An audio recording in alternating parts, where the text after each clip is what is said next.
Islam, Islam, Islam, and welcome to our Moorish Islamic Blessed Holy Day service, Grand Temple number 2, as we are located here in Decatur, Georgia, the Moorish Science Temple of America, 1928, styled as the Moorish Temples of Islam. As first we rise, we give eternal praise unto Allah, as He is the only one who is praiseworthy. We'll be opening up our Holy Day service with prayer. All who are of our faith may join us. Those who are not, remain silent and observe Islam. Allah, Father of the universe, the Father of love, truth, peace, freedom, and justice. Allah is my protector, my guide, and my salvation. By night and by day, through his holy prophet, Jurali. Amen. Islam, Islam, Islam.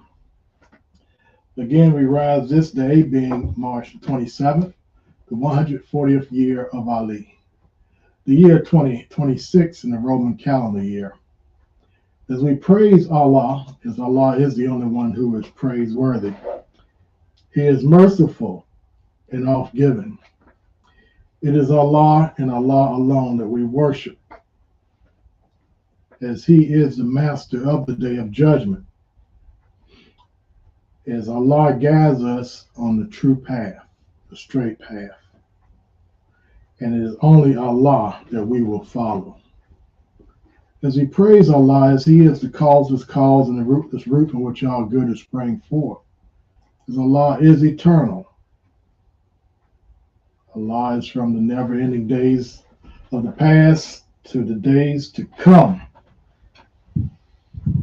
As the Quran declares that if the earth was paper, the trees were pens, and the water was ink, that you could not run out of Allah's word first. You will run out of everything else before Allah's words will come to pass.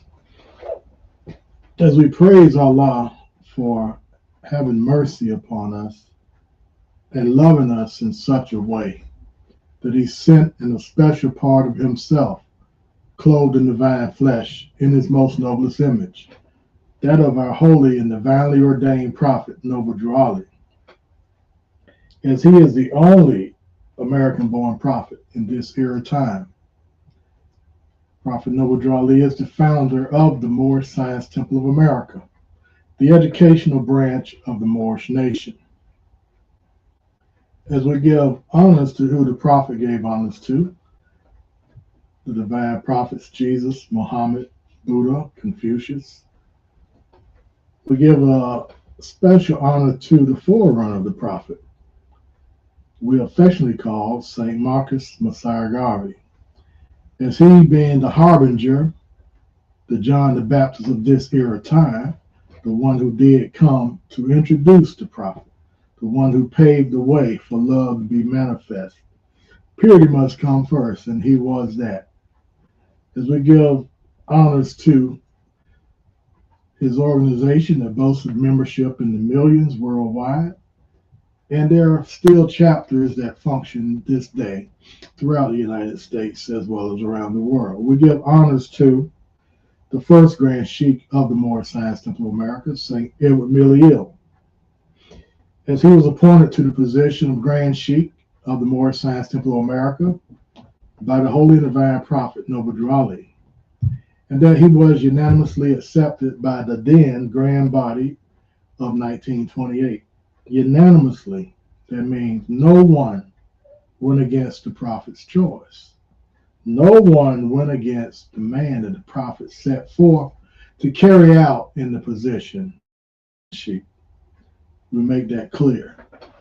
We give honors this day to our present day Grand Sheikh, our Sheikh of Islam here in the West, we affectionately call the Chief of Ministers, Sheikh Dr. Ras Saadiel, as he is the Moorish M.S.T.A, which means reformer, as the task of installing and reinstalling Islam back within the Prophet's temples of Islam.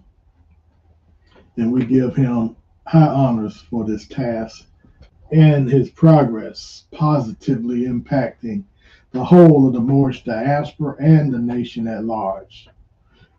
As we give honors to all those on his staff, those of the trustee board, those of the Sheikh board, those of the grand body, the grand governors and governors, the grand sheiks, grand sheikhs, adepts, members, the friends, sympathizers, and those who are in association. We give you an special honor because you could be doing something other than assisting in this great works of uplifting fallen humanity in our assistance. We give you honor this day. And as always, you have to remember that,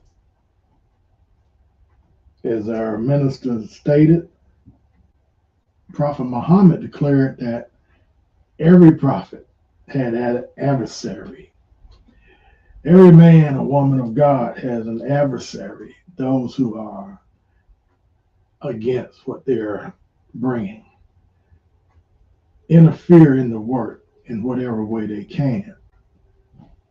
But as the Prophet Muhammad declared that no one can hasten it and no one can rush the time when that prophet comes. So we give honors for that.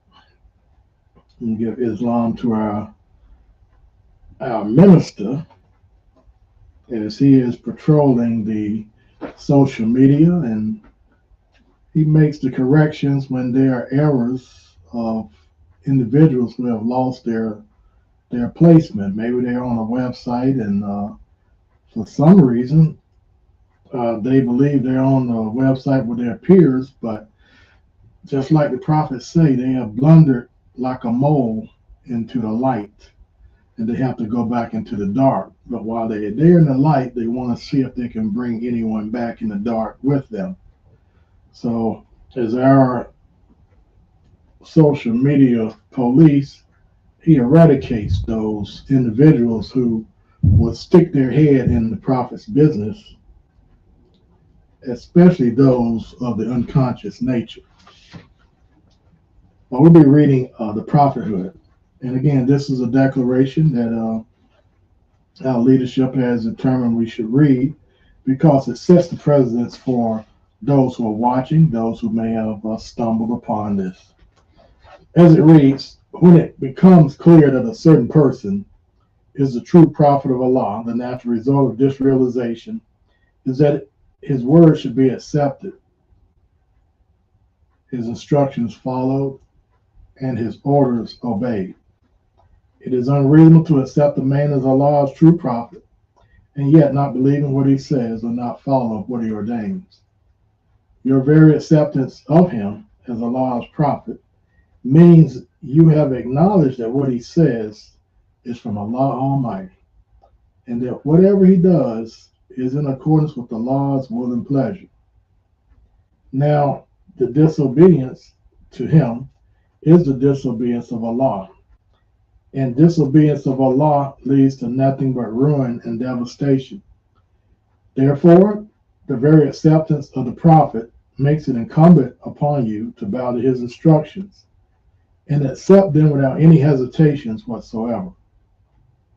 You may not be able to fully grasp the wisdom and usefulness of this or that order, but the fact that an instruction came from the prophet is sufficient guarantee for its truth. There can be no room for doubt or suspicion. Your inability to understand it is no reason for its having a flaw or defect. A common man's understanding is not flawless. It has its own limitations, and they cannot be ignored altogether. Islam. All right. So that is the opening for those who may have come across this site and viewing us for the first time. We are here, the Moorish Science Temple of America, discussing the life, works, and teachings of the Prophet Noble Drew Ali, as we are an Islamic community who strives in our teachings and the teachership from the Sufetic point of view of the Moorish American prophet, Noble Raleigh. So we've read it, and for those who understand what was read, you get an opportunity to stay on or go to another channel. As our teachers and our speakers will be coming on, and we carry out and continue this life lesson because each and every day we should be practicing our religious tenets. We should be engulfed in the pillars of our religious faith because that is what a true Muslim does. He perfects his ways. He perfects how he prays. He perfects how he comes into contact with those outside of his faith, how he relates. Now, let's see, on our previous meeting period, we had a question that was asked, and the leadership addressed the question, and that is what this format is set up. It even has the 800 number that individuals call during this live cast, and that's for your benefit because many of the questions that are asked, he responds to in kind according to the disposition of the question is being presented. So that goes for this day as well. So as we open up, as there is time is very short and limited, so we're going to turn the meeting over to our Grand Governor, Sheikh Isa Sadiq. And again, we leave you as we came to you. That's in peace and love and praise unto Allah. Bismillah, Bismillah, Bismillah, Almighty. Islam. Islam. Islam, Islam, Islam. We humble ourselves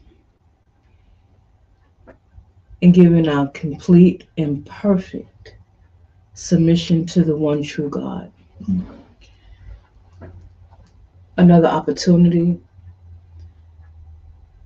another time or moment in time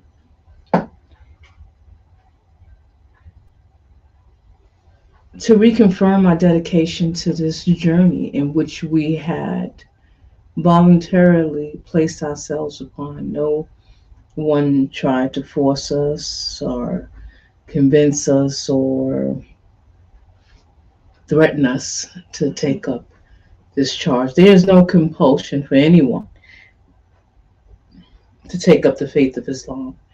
We don't go around imposing our beliefs on those who disbelieve. For those who are open to the truth, they will approach when the time comes. There's a statement that is said that when the student is ready, the teacher shall appear. And so, for those that are ready to take on this journey, this is a community by which we stand firm on our aim, our goal, our mission, not just simply to uplift fallen humanity. That's is a shared understanding as our prophet gave us that. But before you can absolutely uplift fallen humanity, they have to be informed and educated, thereby which they are uplifted by having a better understanding, having a better sense of self, having the ability to take the lessons, as our prophet said, I come to teach you how to save yourselves. Mm-hmm. So when we say we seek not just in a measure to stir up the ethers, but in order to have that statement to uplift fallen humanity, there has to be an instigator. And that instigator is to inform and educate. And that's what we do here, More Scientific America. So giving praises to our Father God Allah for giving us the opportunity yet again to inform, educate, and trusting you're uplifted by the information that is shared. This Holy Day service, the information is meant to be a light to give you a clear path on this journey of understanding, on this journey of revealment. So this way you know exactly the direction you're going in. There is no destination unknown nor uncertain. We know exactly what our journey is, and we surely don't serve a mystery God. We give praises to Allah Almighty, the governor of the world, Almighty, eternal, and incomprehensible, who saith to the stormy winds, be still.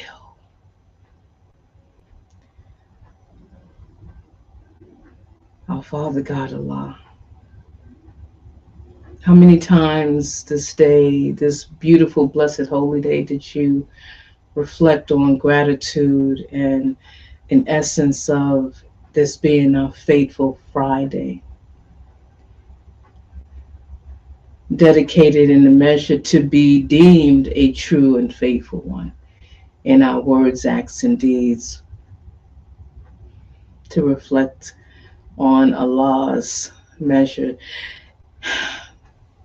We give praises to Allah. Honors to the Prophet, the first American born prophet in this end time, a prophet in which our Father God Allah had divinely inspired and prepared uniquely for us.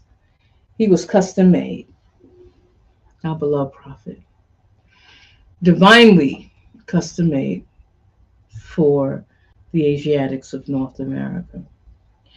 We give honors to all honors due as we came back off the honors given by Sheikh Jakarta. We are in tune with that thought here in the Moor Sign Temple of America. We definitely want to extend further acknowledgement of our teacher, for without someone instigating and bringing a measure of informing and educating, we certainly would not have been able to uplift or be uplifted in that understanding to take our position in the affairs of nation.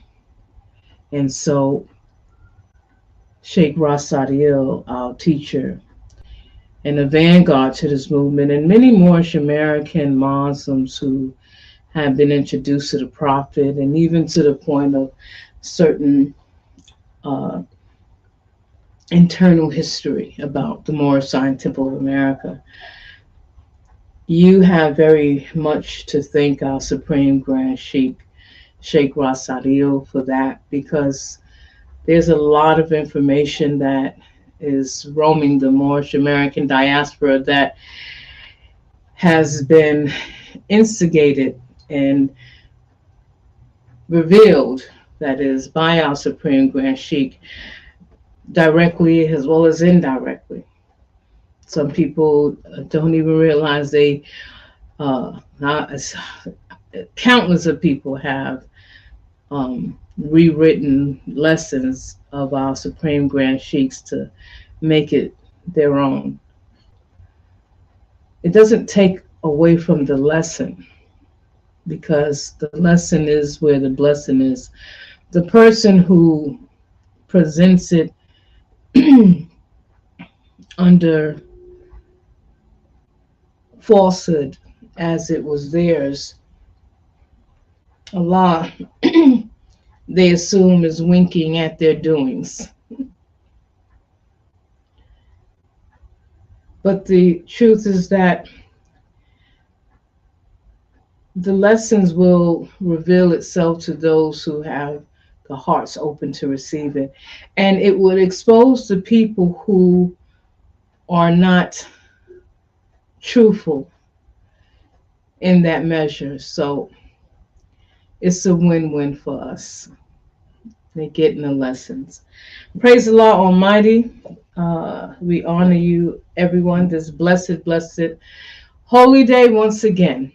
And though many of us, including myself, maybe you had a very exhausting day, maybe an exhausting week in terms of work. Maybe the workload was a little heavy. Maybe you're dealing with school and children and life, be lifing. But you showed up. You show up. You showed up. Because our holy day is a place in where we get rejuvenated. Our soul gets rejuvenated. To step back out into the world, to step back out within the our minds, to step within our minds, to travel inward, to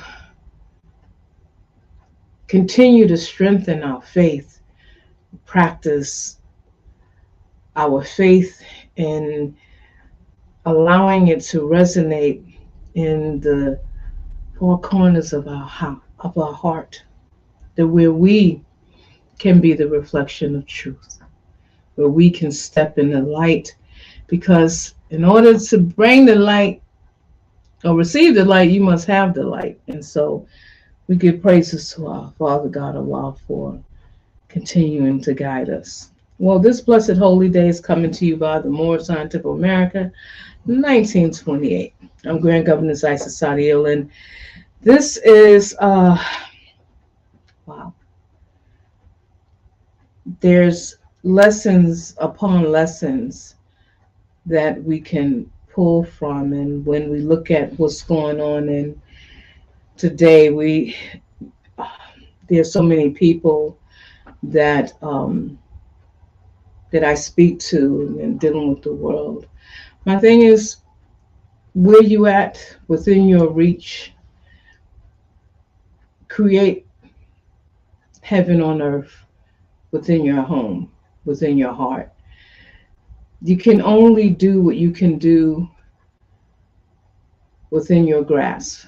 We can't take on huge ideas as what's going on in the world. We just have to know scripture and respect that our prophet had warned us what we needed to do. He told us what was going to happen. This is not, nothing is, shouldn't be a surprise how it's happening. Is actually going by script. Sure. And in that is it's really interesting how people get caught up in, oh, look at what's going on overseas and this, that, and the other. It's written in scripture. It's they going by the playbook. So what do we do? You know, like people say, well, what can we do? What the prophet said to do. We are not a people that don't know what we need to do. We are not a people that have not been told how to prepare ourselves. Our prophet talked about getting 90 days worth of food. Our prophet talked about what's going to happen. $20 bills going to be blowing in the street. Why is it everyone is like, woe is me? And like, you know, every time you hear something on the news, you know, one thing is to be aware, but don't get caught up in hype. Don't get caught up in what's happening, and to the point where you done caused yourself a whole bunch of anxiety. They go on. They playbook is already written. Just follow the script. Sure. This says script. So what we are, it was interesting. It was conversation dealing with self-care, in a sense. I've been asked to do a speaking engagement dealing with self-care, and it was interesting because it was a couple of videos, bless you, little videos that I've seen that gave me an idea to make it around a topic that is uh, pretty much hits home for a lot of people, especially in the working environment, dealing with work related stress, but also how in our culture we have been under a mindset that has been stringent in survival mode. Mm-hmm. Our grandparents, their parents, our parents, they would iterate words or statements to us. You got to work twice as hard. If the white folks getting an A, you better get an A plus. You know, we always had to work twice as hard to, you know, and we was always put in a position of we couldn't show weakness. We couldn't, you know, complain. We just got to suck it up and keep it going because that's going to put us in a position on being food for the lions, tigers, and bears. So we have to put on this face and smile. We have to push through it. Seeing members of my family when I was younger, um, aunts and uncles work. I mean, just work and work. And, you know, they complain, but it wasn't like big, you know, they wouldn't complain on the job. They get around family, whatever, they talk about what they don't like about certain things, but it was never a point of them talking about being sad, being anxious, being depressed. You know, that got pushed down because it was always a sign of weakness. And then when it came to mental health, as a child, you know, when you saw people, you know, that's dealing with mental health, they was crazy. You know, that it was like schizophrenic crazy, where that's how it was deemed. That's how it was, you know, these people are eating glass and walking around the street talking to themselves and playing in traffic. And it had a very negative view and an attachment to a lot of people's fears. And so having safe spaces, having places where there is emotional regulation, where we can co-regulate and connect with people in our community, to where to be vulnerable is not a sign of weakness, but a great sign of strength. To say that I'm hurt and to say that I'm scared, to say that I need help, it's a great sign of strength. And so the Moore-Sign Temple of America, our community has been hosting weekly circles for our members, particularly for the brothers who have been formerly incarcerated, because there's a lot of trauma with that. There's a lot of emotions attached to that. And it's been absolutely phenomenal. And those that have been able to participate on a regular basis um, find it very beneficial. So I think after our Moorish Independence Day, because it's kind of creating a platform for it, which we do already have one, but making it where it's can anyone can be a part of it via the internet. And if you're here in Georgia, we have a space where we can create a support circle. Mm. But it's to invite people to the conversation, you know, to have a conversation about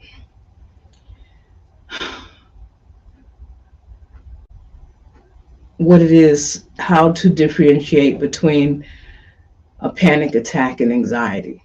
People don't understand there's a difference in that. Understanding how certain aspects of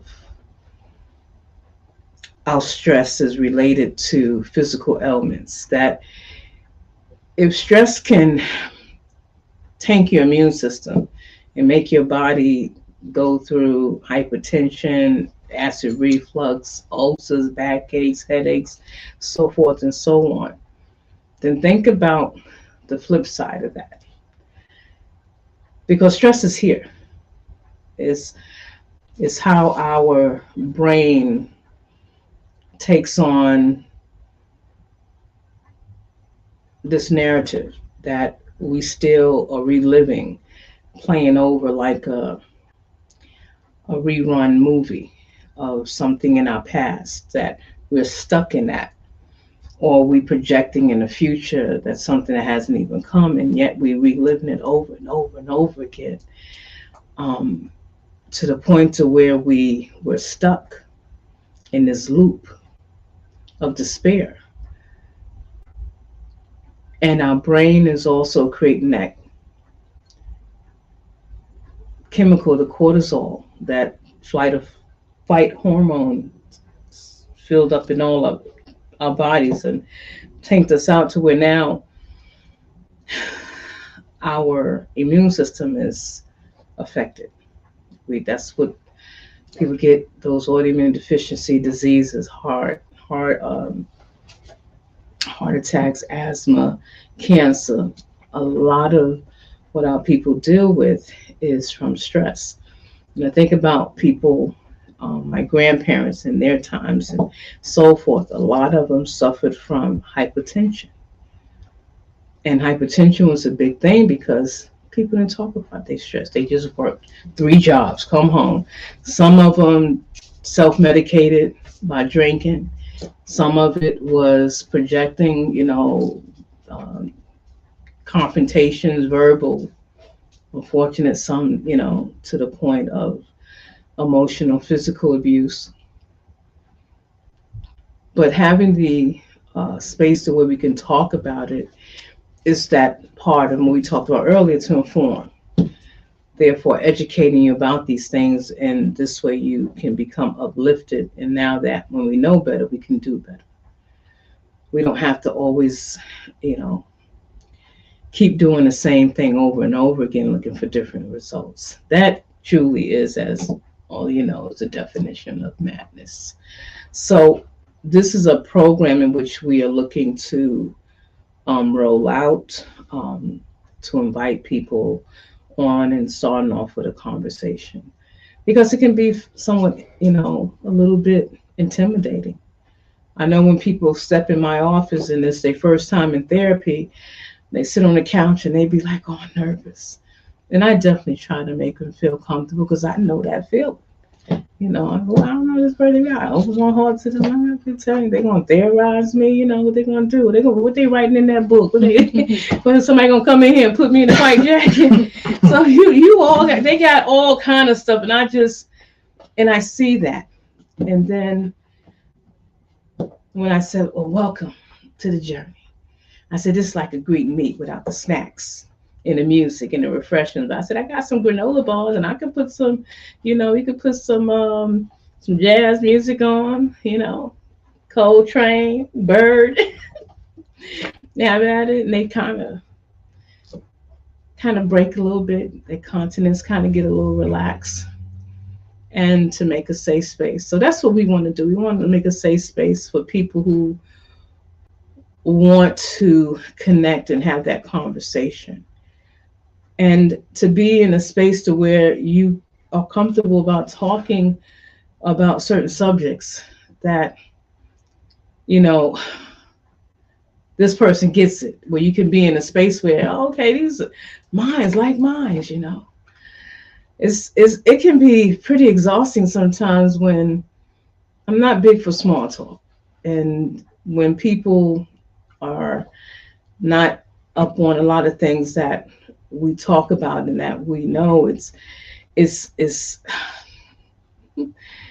find ourselves not talking much and just kind of just being present and with a smile, and then we just kind of fade off into the sunset. But we want to um, make it to where it's a conversation. Maybe it's called a conversation where we can have a space for people to share, and that their sharing is not going to be villain. It's not going to be turned in or weaponized if they choose to be vulnerable. And so that will be something we're going to possibly roll out after our March Independence Day, which is July 20th. And yeah, I trust that that will be a good thing. One of the things that I know has been kind of in the back, and this is particularly for parents as well as aunties and uncles and those of you that have family members that are school age. Don't get caught up in believing that the school's supposed to be teaching your children their own history. Exactly. Exactly. You know, don't get caught up. They not learning all the books and they learn about this and that. It's your responsibility, parents. It's like the Hispanic, the Chinese, and the Japanese students we went to high school with. They wasn't going to high school depending on the school system to teach them their language. Yeah. They was learning that already at home. Absolutely. They was Absolutely. already learning it at home. So because I hear this and then it just I sit back and I'm like, it's your responsibility. Exactly. Why don't you have a set of encyclopedias? My mom, it was every room hallway. Me and my sister had our own bookcase. I loved the Hardy Boys, Nancy Drew Mysteries. I had the hardback covers. Yes, I did. Whatever. They was, don't judge me. And I loved it. I was in a book club. I used to get these little certificates. It was Bookworm. We had the Ebony Junior magazines. We had the cartoons and history and stuff. And reading was a way to escape and to travel and to explore. And then I got into horror books. I don't know why, I don't know how that came about. And then it was war books. Vietnam, the Vietnam War I was fascinated by it. The books will pull you in when Jesus said, let's go into the land of fleshless things, it really pulls you into the story. And as you reading about the beach and the water, and is actually you can hear the waves if you get caught up in that. That's how I read. I get caught up. It plays a movie in our head. I'm reading a horror book. Yeah.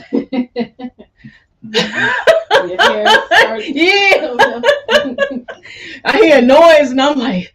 That's the imagination. Yeah. And I'm still I ain't put the book down. I'm still scared and crap to hear noises, turning on the lights and everything.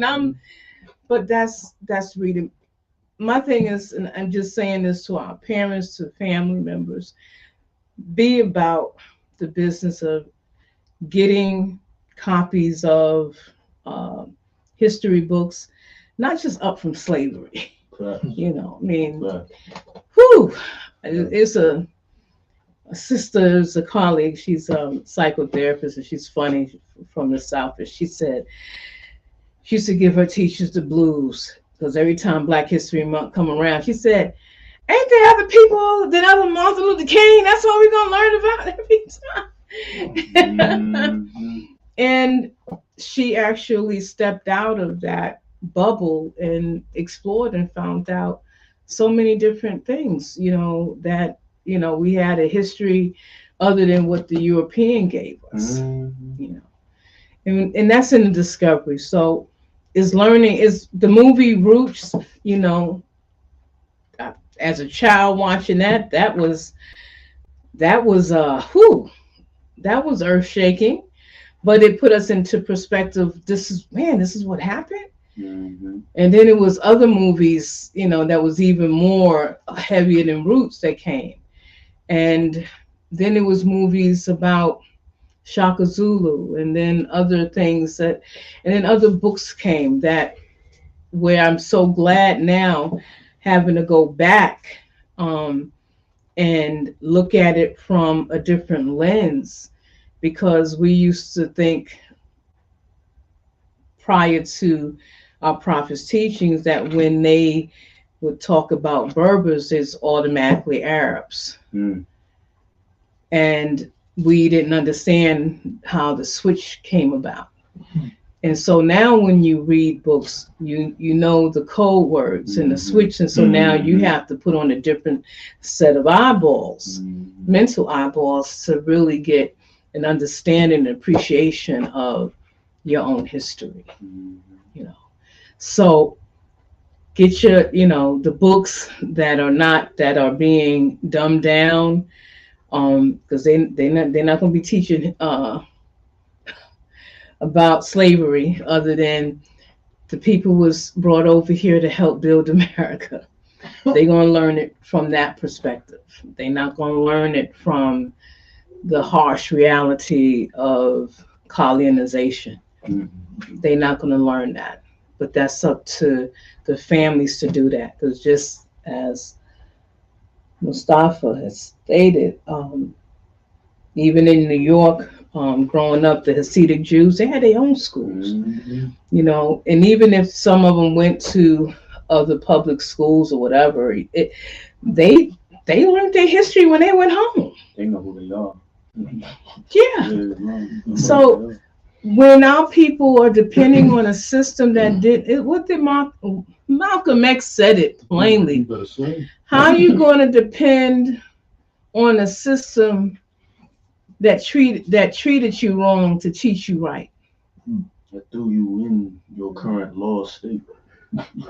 It's crazy to me. It's my, so you can't no, you, and the thing is, there's parents now, especially there's parents that have become disenchanted and disconnected, and they themselves don't know.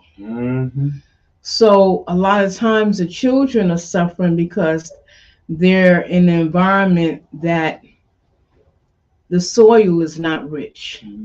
It's like they've been cast on cement to grow. And it's unfortunate.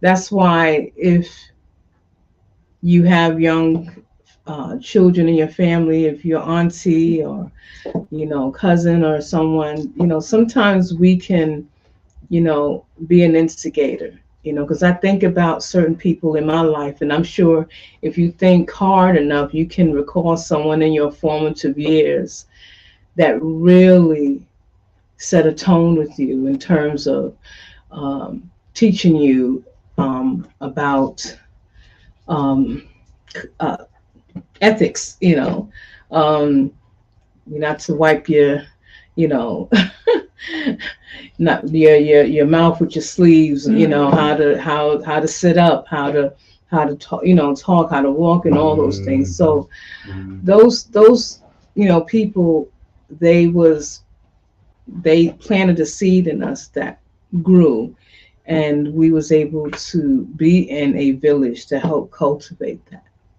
And so the temple's supposed to be that support as well for the youth that are in the temple, to instigate that. The parents that's in the temples automatically know, you know, 30 minutes a day after the children get home from school, let's go through some history. 30 minutes. 30 minutes a day, and maybe 1 hour over the weekend. That should be a sufficient amount of time, you know, to implant history, have them read, and, you know, get them into being so in love with who they are as a people. Because when you grow up and all you see is the images that this society has pushed, and even our own people has pushed Right. every as a child. It was like heartbreaking. I'm like, always marching. They just get beat all the time. They just get hit in the head. Why don't they do something? I was like sad. It was just like just singing and marching. They don't fight back. It made it seem as though I was from a weak culture. Yeah. No. They didn't do nothing. I watched it, but what got me was my mom. She got me to think a little bit differently, because when they filmed the students they was from a different organization during the time of Martin Luther King that set a lot of the protests. But it was meant for them to be at certain places, so the camera people are there to take pictures of them getting hit in the head with milkshakes and all of that stuff. And I used to say, "Look, why they getting hit?" She said, "That's a bunch of mess." Why you getting hit in the head with a milk? She said, "We didn't eat at their places. We didn't go to their places to eat. We didn't trust their food. They didn't cook. Their food was horrible. We didn't trust them. They put glass and spit it out." She said we would. She says those were students. And she gave me the whole thing. My mother was from Tuskegee, Alabama. Both of my grandparents were students of Tuskegee, it's Tuskegee University, but at the time it was a Tuskegee Institute. Both my parents graduated from that school, alma mater, with bachelor degrees. And my mother's uncle got his PhD in science. My grandfather was a male nurse, but he also worked for the ground crew of Tuskegee Airmen. So school, books, reading, it was part of the culture that my mom instilled in us. But my mom was like, no, we had a friend that they had a basement and the parents had games and they would play, and they would have the church that would have cookouts and stuff and sandwiches and hamburgers. So my mom said we was around our own folks when we wanted something to eat, or if we had, it was always some house that they have a fish fry. The church would have a fish fry, or they would have small dinners where you can, pay for a nickel and get, chicken sandwich or whatever. She said, we didn't go to white people's place. We didn't go there. And I was like, wow. So it made me look at stuff differently. They lied. I was like, this is all lies? She says, well, yeah. And my grandmother, they had shotgun. I mean, seeing guns in the house in the country in the South, that was normal. Shotgun wrapped by the front door. Sometimes it's hanging over the door or on a hook where if somebody, it was for protection and hunting. When we learn the truth about who we are, it's like a breath of fresh air. But it's to keep the momentum going in that truth. Don't just sit on a shelf and, collect dust of time. What are we going to do with that truth? How are we going to make that truth work with us so we can be in a better space and time to benefit ourselves? So when you ask yourself, how do you see yourself making a difference? And it doesn't have to be huge. It can be small, but impactful. What is it that motivates you? What is it that gets you? What is it that gets you up in the morning? Because we never should be caught up in a cycle of waking up in the morning, going to work, giving them most of the hours of our day, because we spend more time at work than we do at home, and then come home, be exhausted, look at the mail, wash clothes, get ready for the next day, wash, rinse, and repeat over and over again. It's like after a while it becomes a daunting task. What are we doing? So now it's like purpose. What is your purpose? Finding purpose. Finding a something that inspires you, that you want to be a benefit for others, to help someone, to be assistance to someone. It's a beautiful feeling. It's a great feeling. I was instigated by that when the chief, when I met the chief, introduced me to his ministry that extended into the prisons. And then I was able to spring forth and was so inspired by it. I said, we gotta take this and make it bigger. So we was able to instigate it becoming federal contractors. That was big. I was like blown away by that. And the first prison we went to have the warden and the staff come and greet us, I was like, oh, we special. Oh my gosh. First I was scared because I was like saying, what you do? They coming. All the FBI's and stuff, but a lot of those anyway. They pulled out the red carpet for us in many places.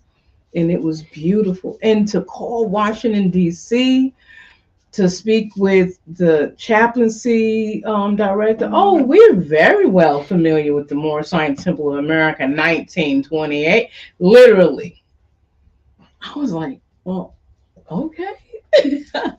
But when it comes back where they say we heard very good things about your organization, it's always good things. It was always where even our brothers that served time in the MDOC would get pulled in by the warden. How come y'all won't teach the rest of them to act nice like y'all?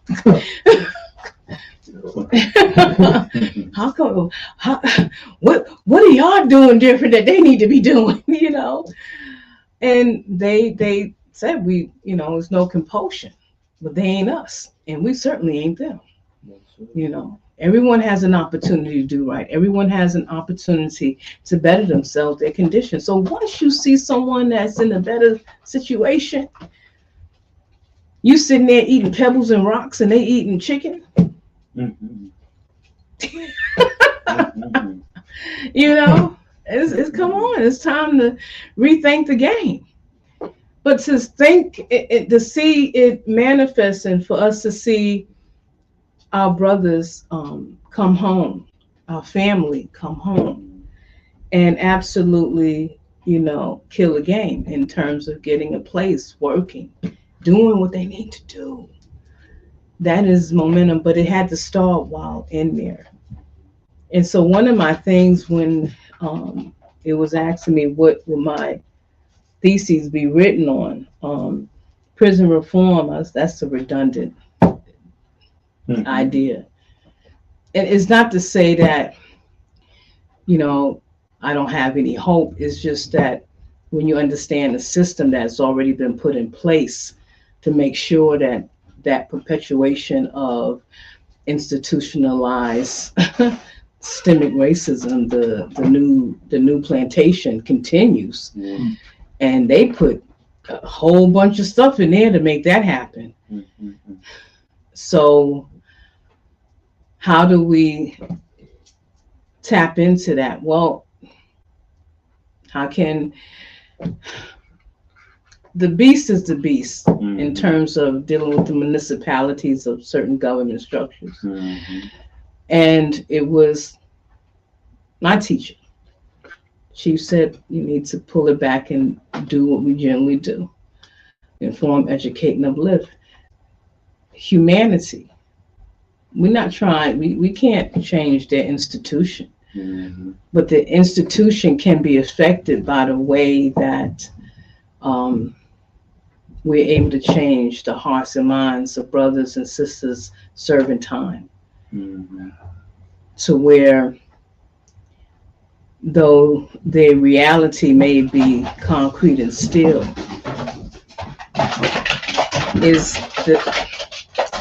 it's their physical reality, but not their spiritual reality. Mm-hmm. How we can tap them into seeing something better for themselves.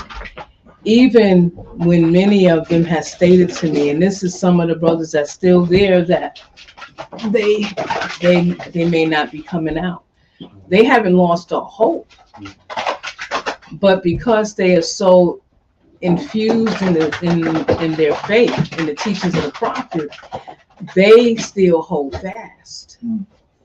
It was something where the chief has said to a brother that was going into the Dismal Crips, and chief was trying to explain to them that they need more than you just quoting from the Quran. They need spirituality. They need, that just reading from the Quran didn't help me when I was in the hole. Well, that was a brother partner. That was brother Warren Bay. Warren Bay. He was the national minister, institutional minister at the time. That was brother Warren Bay. And I had to explain to him that when I was in the hole, the Quran didn't help me like that. I had to read it all day long. It didn't help me. It didn't lift up my spirit. So. Yeah. But then anyway, they was getting $6 million for going into prison. I didn't get a dime, so I got mad. They were getting paid, and I didn't believe it. I called them too. I said, brother, y'all getting $6.5 million, and I ain't getting paid to go into prison? Well, no, we. I said, brother, the chaplain stopped me and told me. He said, why are you treating your people like this? I said, what do you mean, sir? I ain't treating them like that. I'm coming in here hustling. Me and my wife getting up early yesterday to get here today. He said, but we paying y'all $6.2 million. I said, y'all ain't giving me a dime.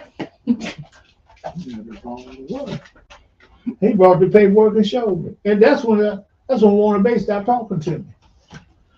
Every time I called him, he busy. Before that, I could always talk to him.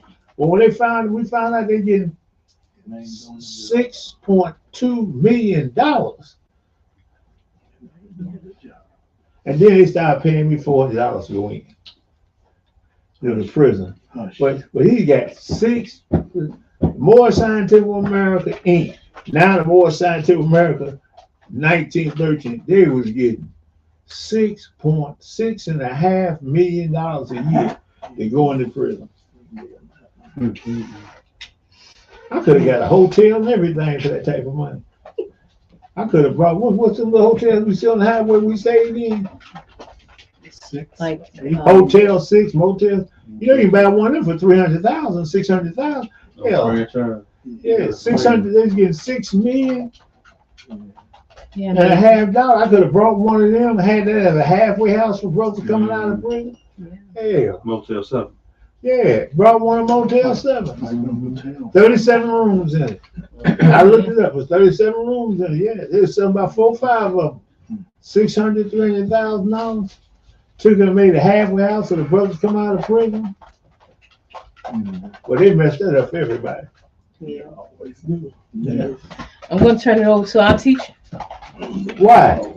You're doing a good job.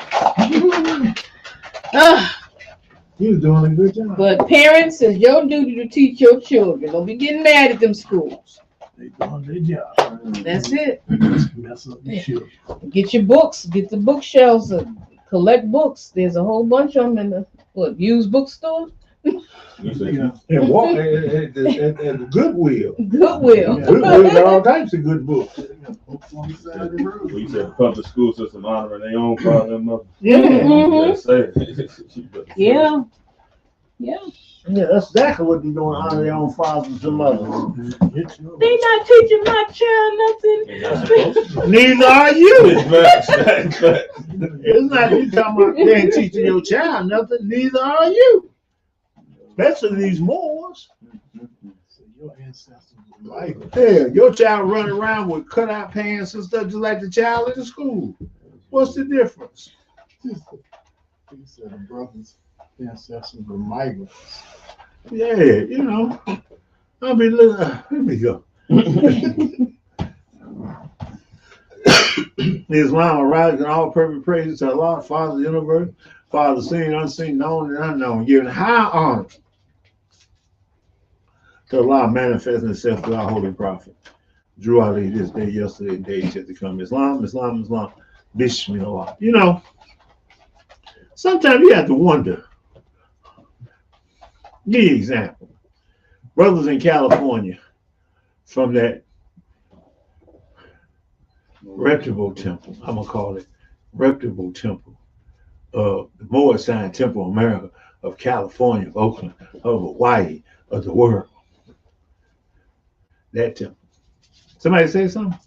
What they say? Come on, say it. What do you think about Trump bombing Iran and the gas going up? It's bad. The gas like $2 3 weeks ago. Now it's $3.99.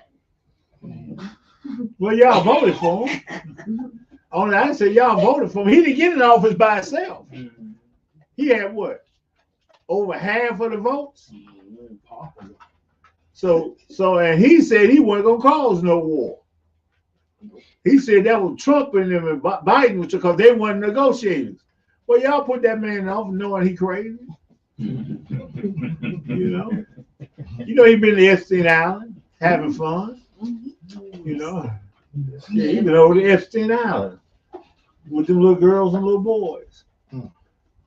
You got a president. Listen, I can't even get a job.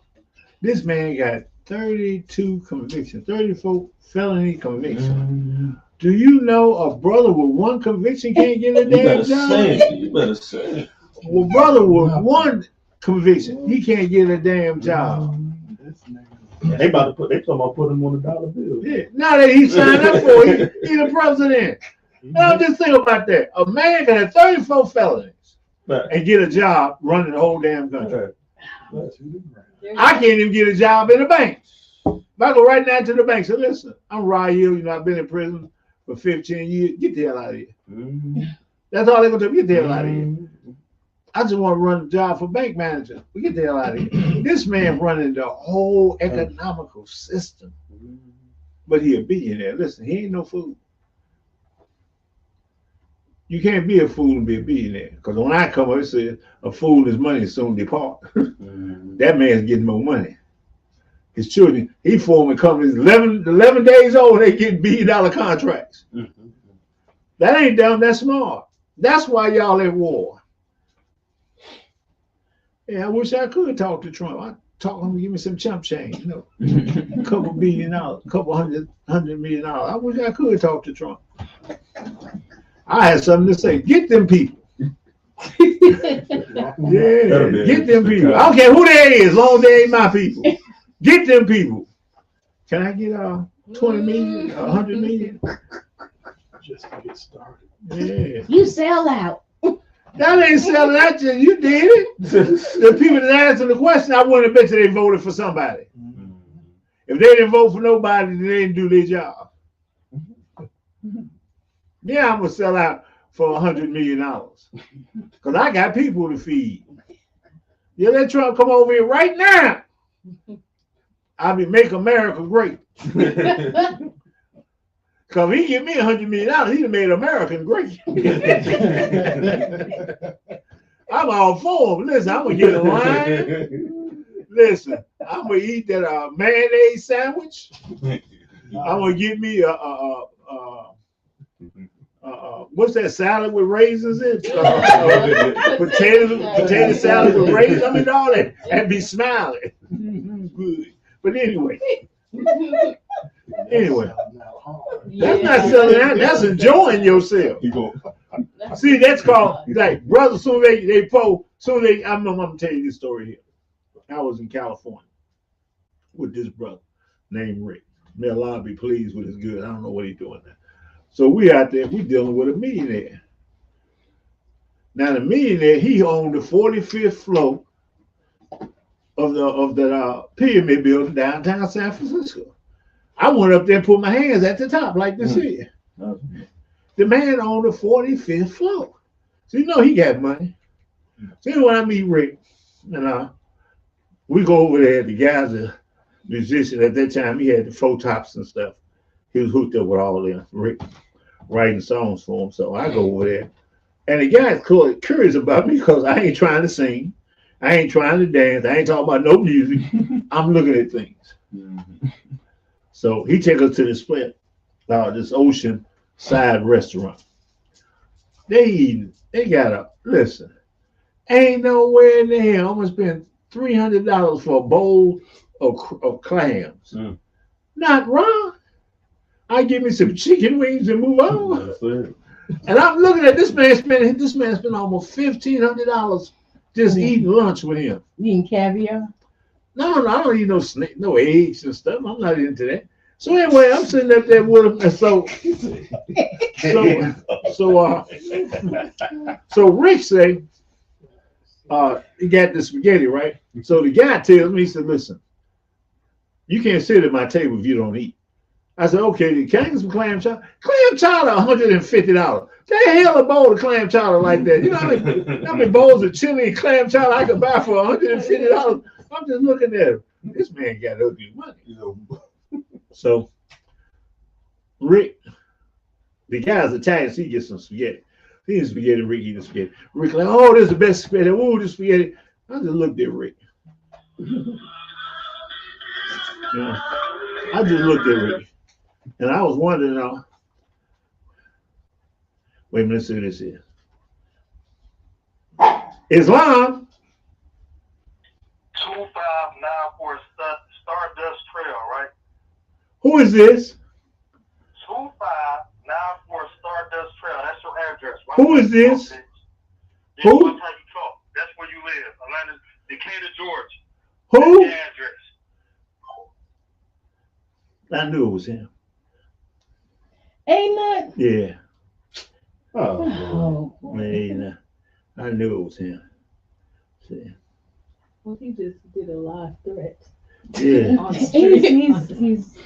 He mental. Yeah, He mental. Get it too. Man, he got mental issues, but I'm gonna save the call. Yeah. Let me save the call. He watching me on television. Hey. Yeah. Sister say you threatened me on live TV, huh? You was a damn dummy. right. Witnesses. So we go cold.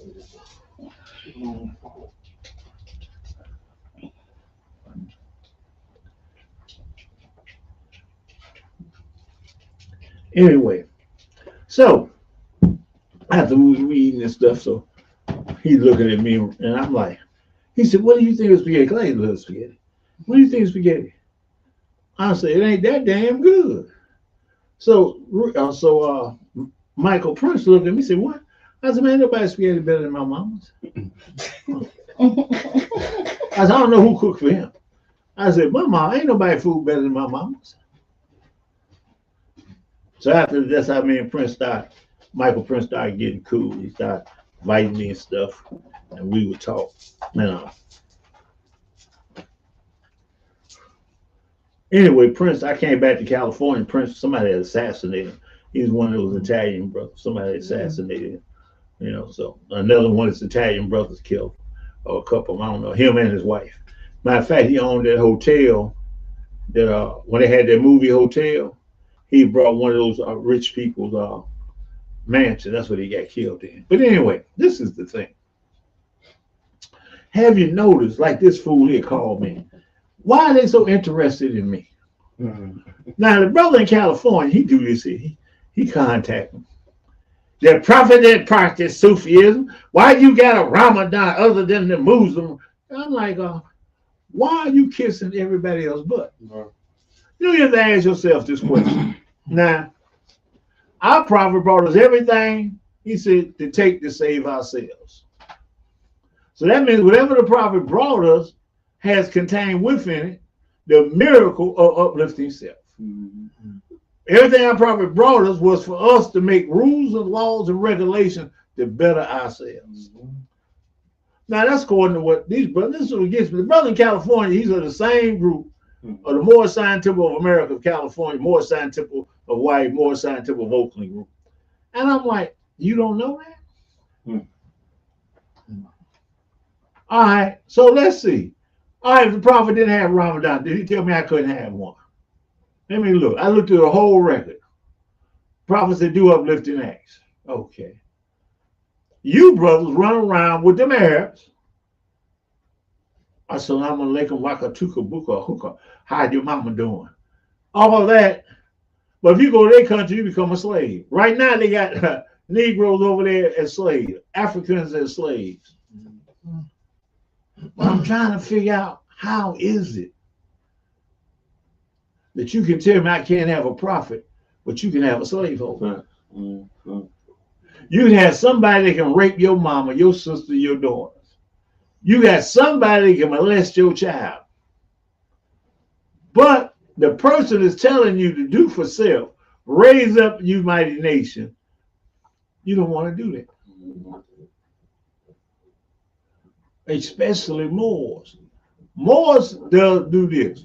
They look at the nation, they look at what they see a Moor, they think a Moor. Why do they choose that? Because they ain't got to do nothing. Moors choose being a Moor because they ain't got to do nothing. You go to the nation, you got to march, sell bean pies. You always hear that come. I always heard that argument. Well, over there, you got to sell the bean pies and stuff. Well, you doing something. The bean pies in the newspaper are called the program. You're pushing the program of the Nation of Islam. How else you think you're getting the word out there? Because you're pushing the program. Moors don't push the program of the prophet. They use the prophet's name to talk about everything other than the prophet. Like him, he run off somebody's address.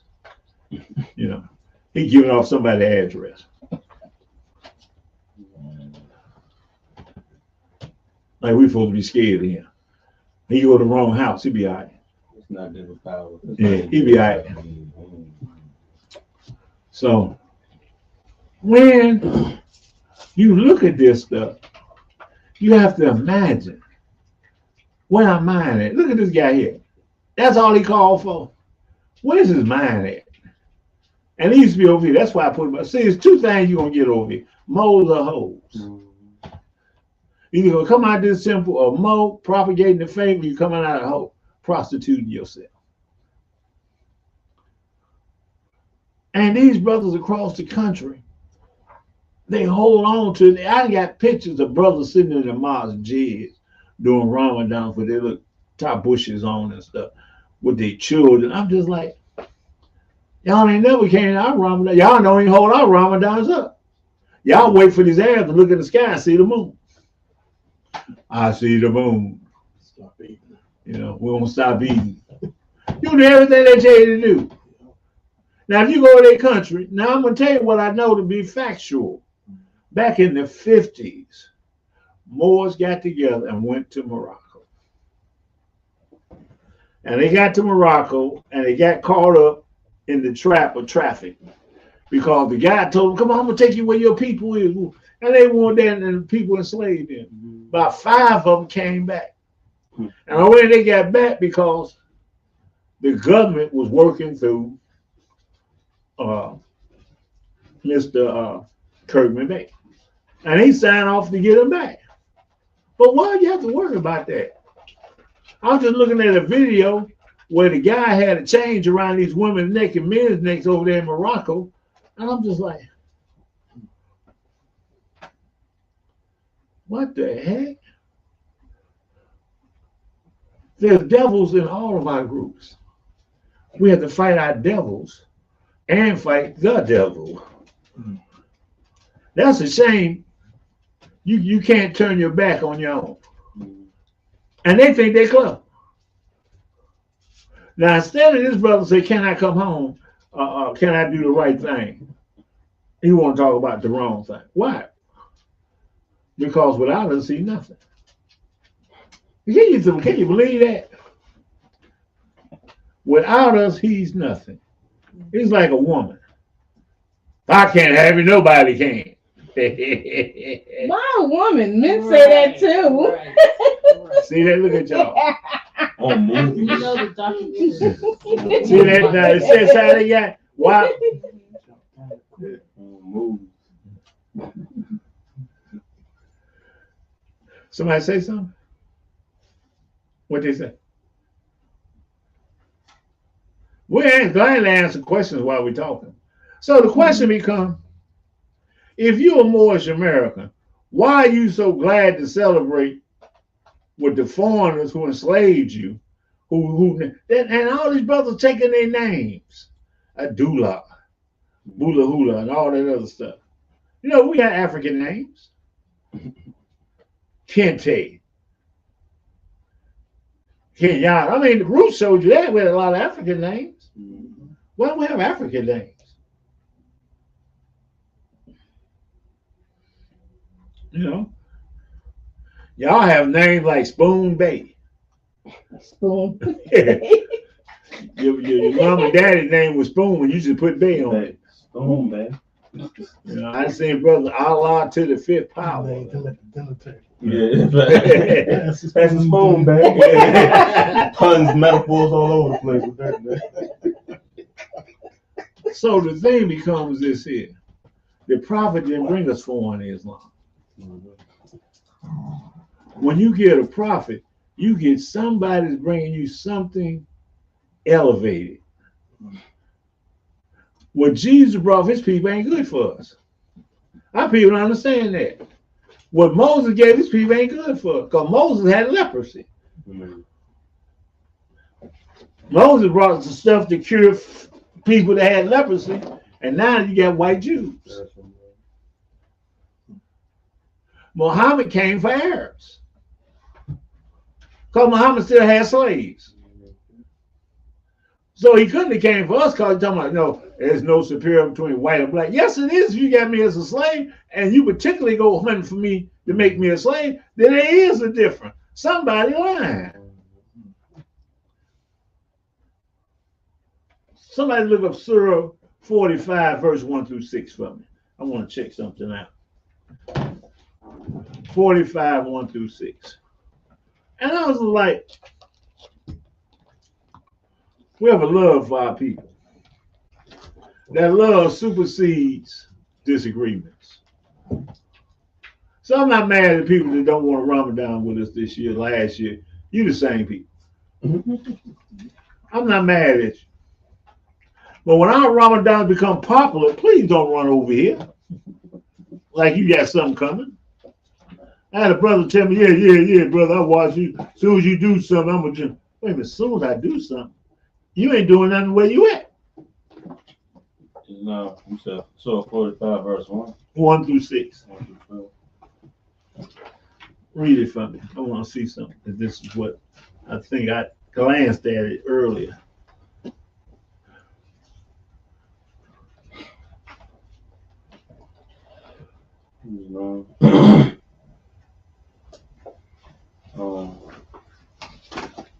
It's also 45, verse 1.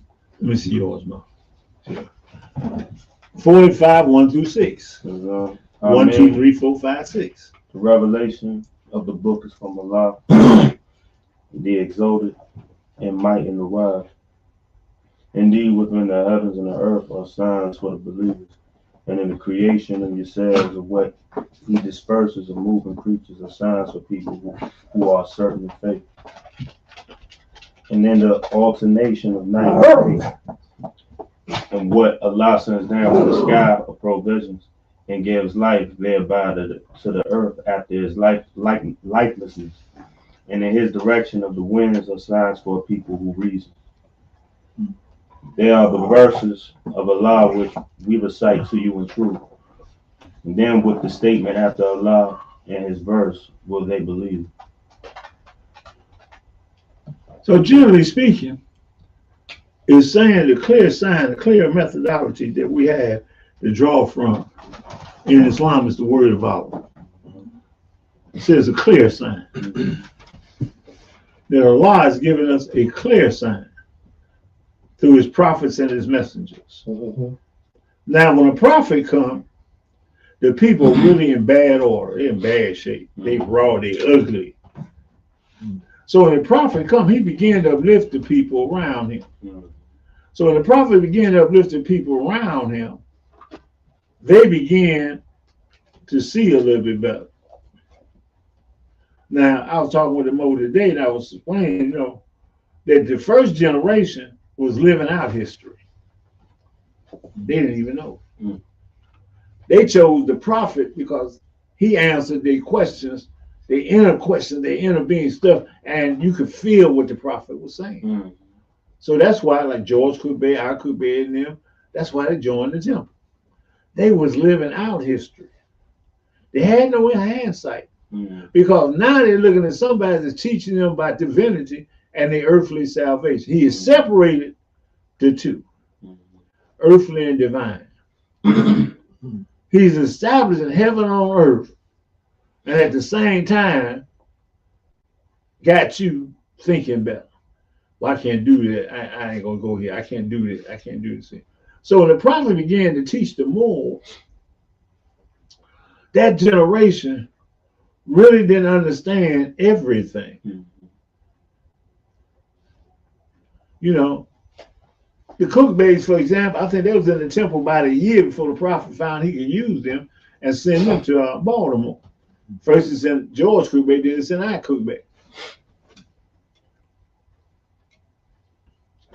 So now we have something that they talk about. The prophet and the two he sent. I gotta remember what verse that is I was reading today, where it spoke on the fact he sent three. The first one, the people rejected. The second one, the people listened somewhat to. The third one proved the point in the messages, the messengers. So the prophet comes first.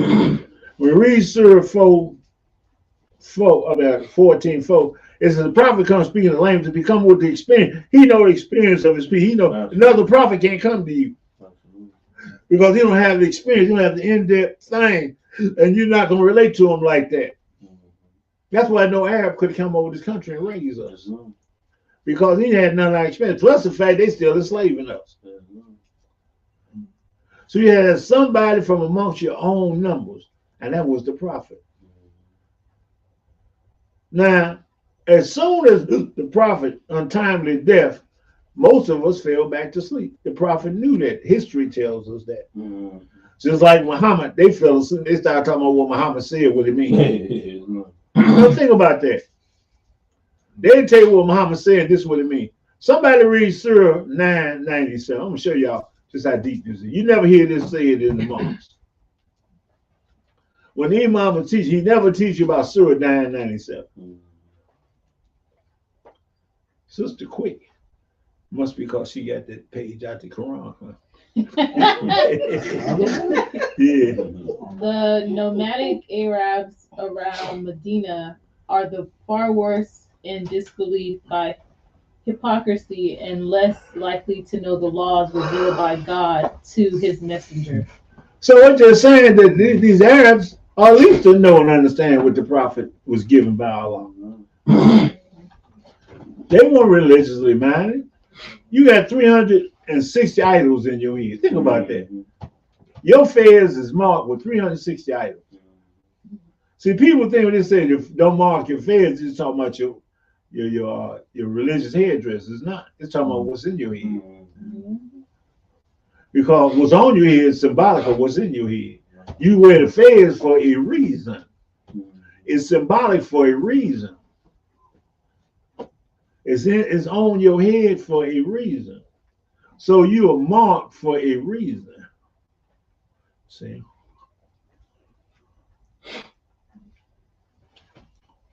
And that's the demo. It's marked for a reason. Now, the prophets say keep you clean and pure. So if you keep your thoughts clean and pure, Acts 7. Keep your body clean with water and that mind pure. What? These are the dictations of a prophet. Then the prophet gave us 5 key principles of life: love, truth, peace, freedom, and justice. These principles are what we use to practice in our daily lives when we do something, how we act with people. Those are principles act according to the principles. Always act according to the principles. And your Satan will not be happy in you. Your devil will not be satisfied in you. There's two selves, higher self and lower self. Just like this brother called it, it's his lower self. He is given over to his lower self to lewdness, murder, slander, and theft and everything that harms. So his whole mind, his fears is scarred. Because his mind is scarred. He's deformed. And the issue is the reason that it's like that because he can't step forward and say nothing without us having an opinion. Because we named him. He didn't name us, we named him. See, we raised him, he ain't raised us. And jealousy and envy is great in the devil. That's why we say it's feminine. I know sisters be talking about, but they don't read their lesson. Because it says God, who? Her or him? It says God her, for she's what? Right. No, rash. It's not God her, for she's rash. She's unstable and Irregular. and irregular.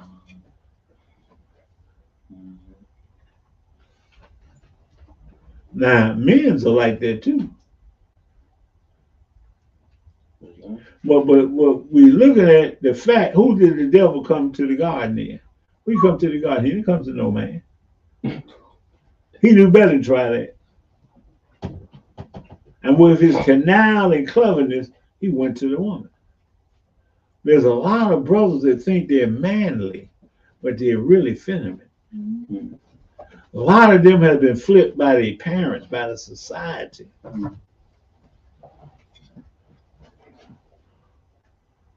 And that's the sad part. Because then they think they're doing something when they're doing nothing. So these brothers were talking about, there was Sufism, prophet didn't teach Sufism. What did he teach, brother? Mm.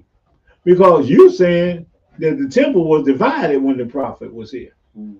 The whole group, having a little copper wire wrapped around a piece of rock for to save you. Just to think about your teacher is teaching you that. I was looking at this other sister from down and she's talking about high energy. What the hell do you mean? You high? What do you mean high energy? Last time I felt high energy, I was high. I smoked some crack. And I was on a different plane. I had a different elevation. And I was looking, how do we get caught up into these false ideas? She got a little line in her forehead and she was telling the guy, got a mean turban on. I was like, yes, the high energy, you be around. Wait a minute, what you mean be around people with low energy? And I'm just thinking, wow. I remember one of my hippie days, we used to talk about that. Mm-hmm. Their energy, they feel, give me a joint. I'm going to trip today.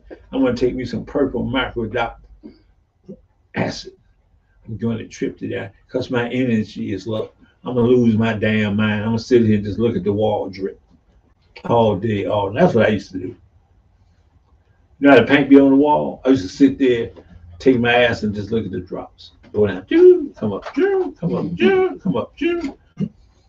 Like I told you one night, the giant pussycat was trying to get me, And my legs run down the hallway. And I didn't understand the significance of that. See, acid and stuff, engines use called peyote. Mm. And the peyote, you get this strained out, but you don't do it on your own. See, it's control. You in a teepee. You in a fort like. So you take the coyote, people there to guide you. They put that stuff in your head. What about God? It was meant for spiritual connection community. Right. They took it in this society and made it a substance, addiction. See, but this is the thing. We forgot the methodology. Yeah. But we know about everything else. The energy. Your energy is low, brother. You know, who are you to tell me what my energy is? You ain't got no magnet. You don't look like a rainbow to me. A rainbow man come down and tell me my energy. You ain't got too much glue in you. You know. And I'm just looking how these Moors, especially in California, I was just always looking at them strange because they had some of the strangest Negro traits. I mean, these traits that they have, Negroes got. You know, you see these brothers all dressed up with their kufis and stuff on, they Negroes. I used to look at them and say, how you doing all the stuff you doing, man? You know, and you talking about you a Muslim. Brother smoking all the reefer in the world, doing all this funny stuff, and you trying to justify it. I had this one brother, he was so smart. I said, you know what happened with him? He had all this knowledge in the cabinet. It had the A's, B's, and stuff. He had it all in alphabetical order. But somehow the draw fell out, and in the middle of the night, he just put them all back together. So the A's with the A's with the B's, Z's, and stuff. So he right if he had it in order. But he got all this stuff all filed. I said, we don't keep stuff in order. We don't keep stuff orderly. What comes first in the Moor scientific of America? Acknowledgement. You see these brothers talking about, yeah, Noble Drew Ali said, who in the hell is, I know 5 of them. I know 5 Noble Drew Ali's. The last one I met was selling crack on 69th Street by the village. He might have had me if I was still smoking, but I wasn't smoking no more. And I'll never forget that. These brothers, his name was Noble Drew Ali. The one I met on Carey Street up there in Baltimore, he had his ID. He threw it on the table. See that? See the European, he recognized me, Prophet Noble Drew Ali. That ain't got nothing to do with me. And the hawker right on the side, yeah, you know Noble Drew Ali, yeah, you know Noble Drew Ali. I'm like, this knucklehead here. All these knuckleheads around this man talking, he Noble Drew Ali. He's the prophet.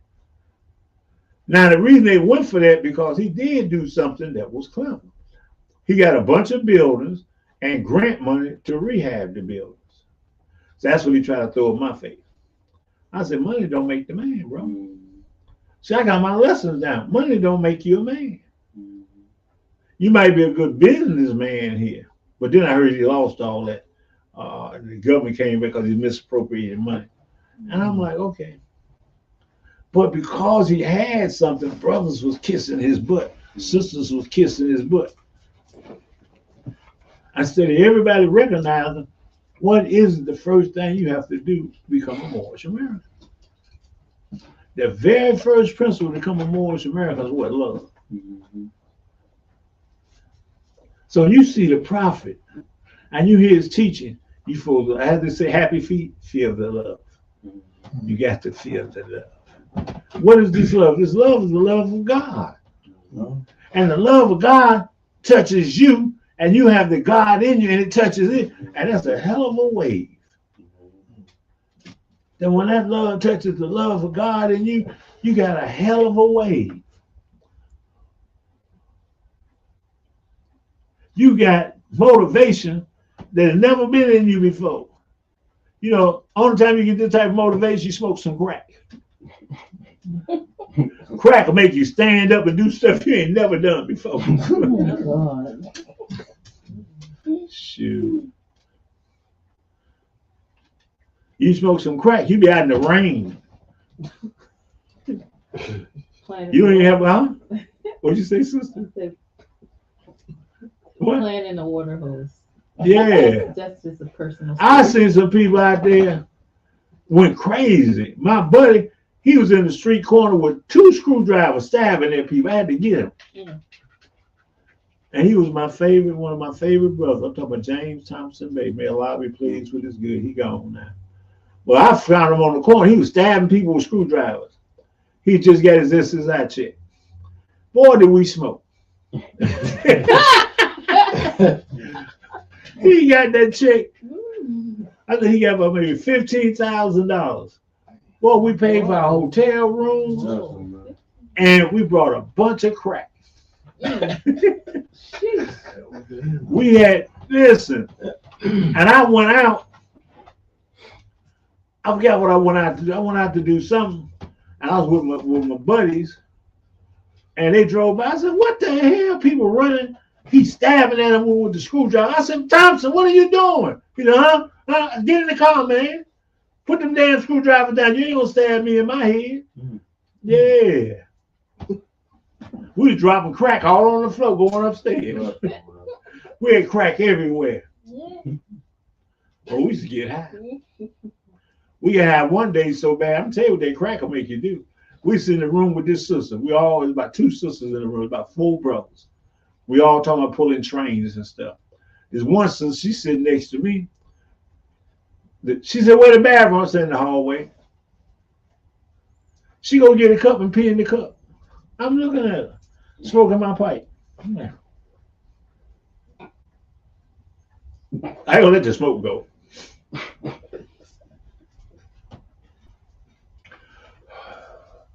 And I look, she put it under the chair. So we steady smoking. Next thing I know, she reached under the chair and drank the piss. Oh. And I looked at her. I said, "You drank a glass full of piss?" They said, "Yeah." She said, "But it's my piss." I left. When she drank that glass of piss, I just looked at her. I said, "You just drank that piss in the cup." She said, "But it's my piss." That made so much sense to me. She drank her own piss. It wasn't nobody else's piss. It was her piss. Hot and fresh under the seat. So I said, "It's time for me to go to my room." Took my little rocks and I left. That's a I need Jesus moment. But I'm just showing you how we can get into the devil's world and stuff makes so much sense and it's so easy for us to do. Why is it more evil for us to that woman to drink pee out of a cup, somebody else to smoke crack, somebody else to do heroin, and somebody else ain't doing no dope but act like a dope head? Why you run around holes in your pants? My mama, listen, we had patches on our blue jeans. When we went downtown, we had no brothers and sisters now with holes in their pants. They got blonde hair, blue eyes. And I'm just like, I was watching Kool in the Gang. And then Kool told me, "Oh, what a night." And he had a nice afro. They had nice afros back then. And that's what we was about. And that was our culture.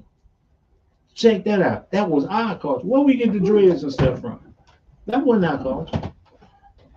Our culture was having our pants pressed. Well, I remember the mamas used to take that big pot and put that argo starch in there and put your pants in there, then iron, razor cut.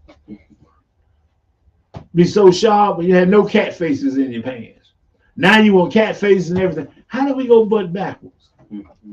Now, I bring this up to say how we're doing in our religion of Islam. Now, when the prophet comes, he brings you advanced knowledge what the former prophet brought you.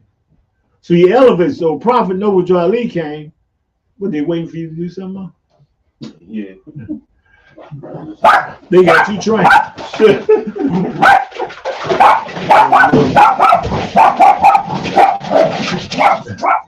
Put the light on for them. They got you trained. They try to grow me. So when the prophet comes, he gives us as much as he can. He tried to bless us with as much of Allah's knowledge, because you can't get no wisdom or no understanding until you get knowledge. Once you get knowledge, the next degree is called wisdom. Knowledge is the foundation of everything in the universe. I don't care what you look at, somebody thought about it or God made it happen. Knowledge. Now with God, there ain't no knowledge involved, because God said it is and it is. No, God breathed forth 7 spirits stood before his face. These 7 spirits, the Hebrews call Elohim. These are they in their boundless power, create everything is, was, and evermore, and 7 others were. Most don't even know what the 7 others were. Mm-hmm. But they're divine ministers, Mm-hmm. grand sheiks. And so, as we begin to understand the teaching, see, so when the prophet brought it to us, it was simple. It was simple. When you look at, somebody read Surah 3, verse 7.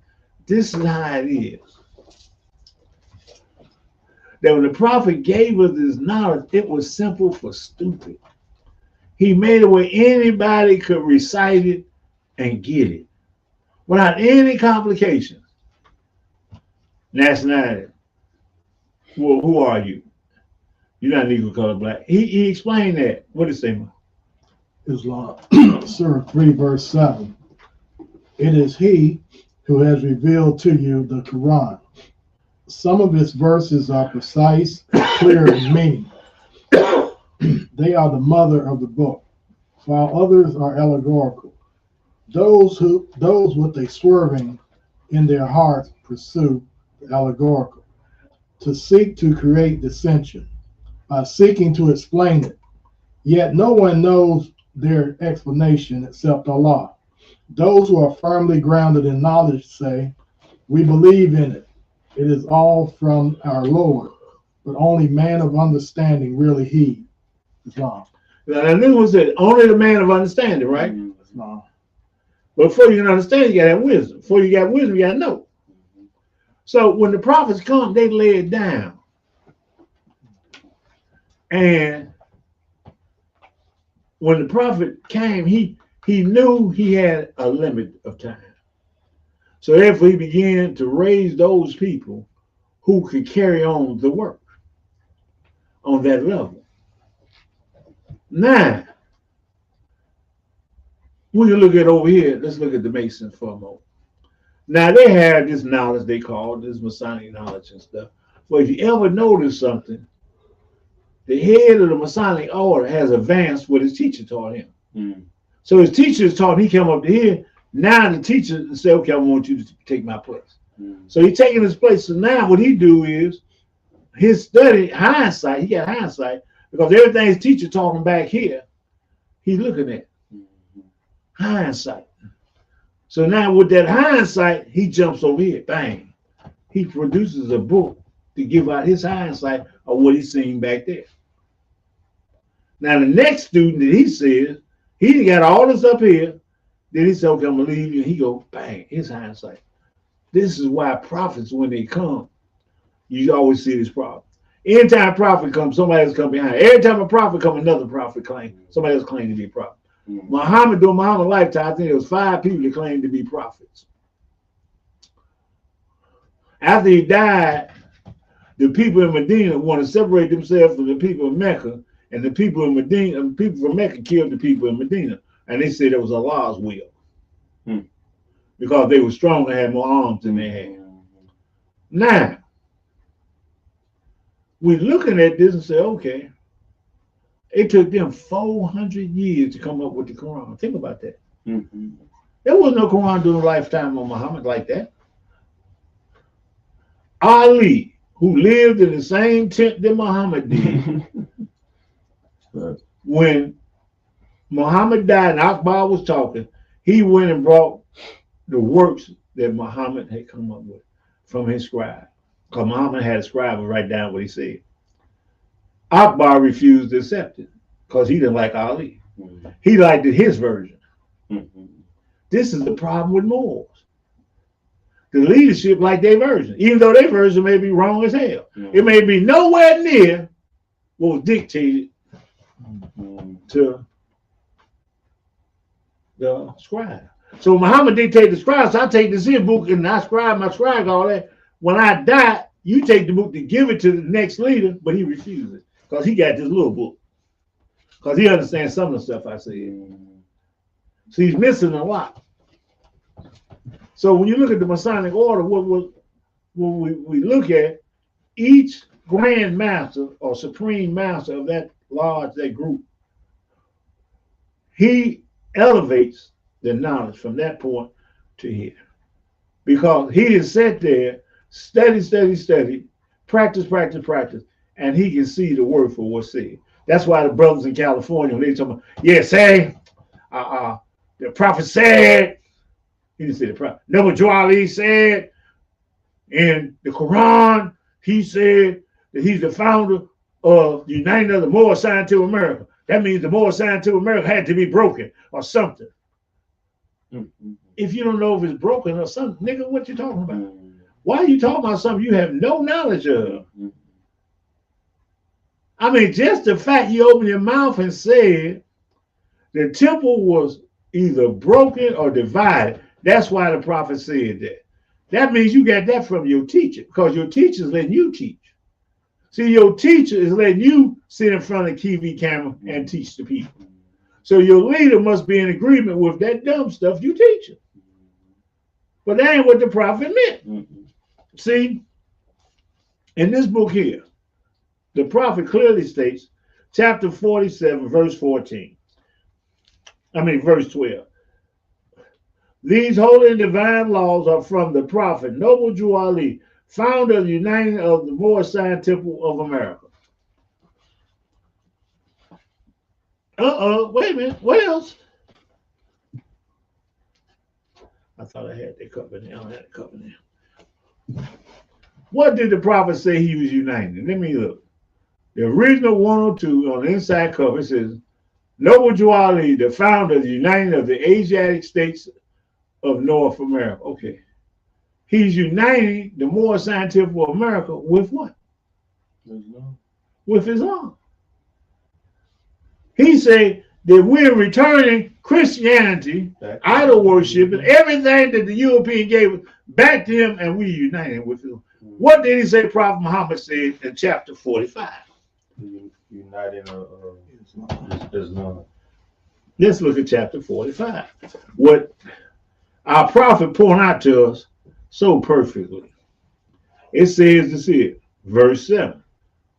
The Turks are the true descendants of Hagar, who are the chief protectors of the Islamic creed of Mecca, beginning from Muhammad I, the founding of the Uniting of Islam by the command of the great universal God Allah. What was he uniting with Islam? He was uniting the race. His people with Islam.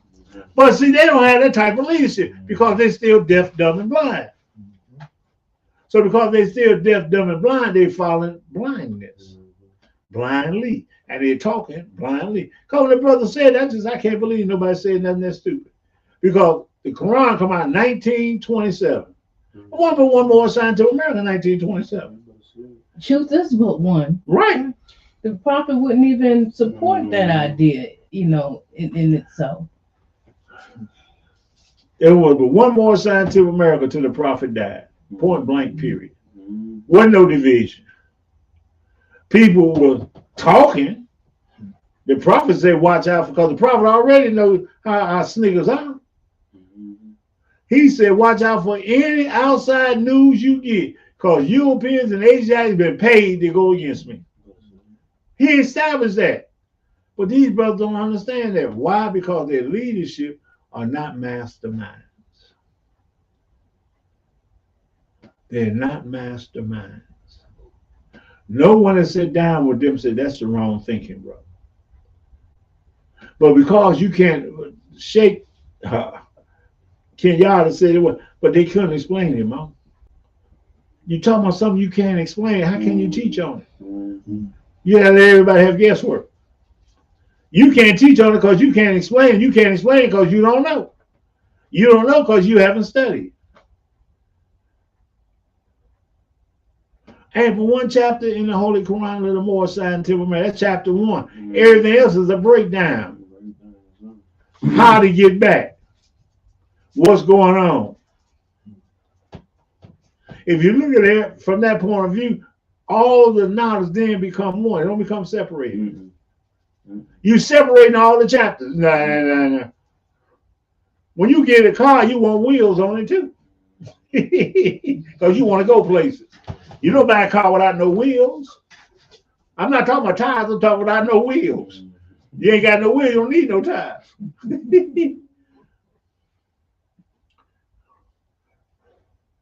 And just like this youngster who really want to be me, but he can't beat me because I'm me. As long as I live and run around, he can't be nothing but a shadow of my imagination. Just my imagination. There you go, just my imagination.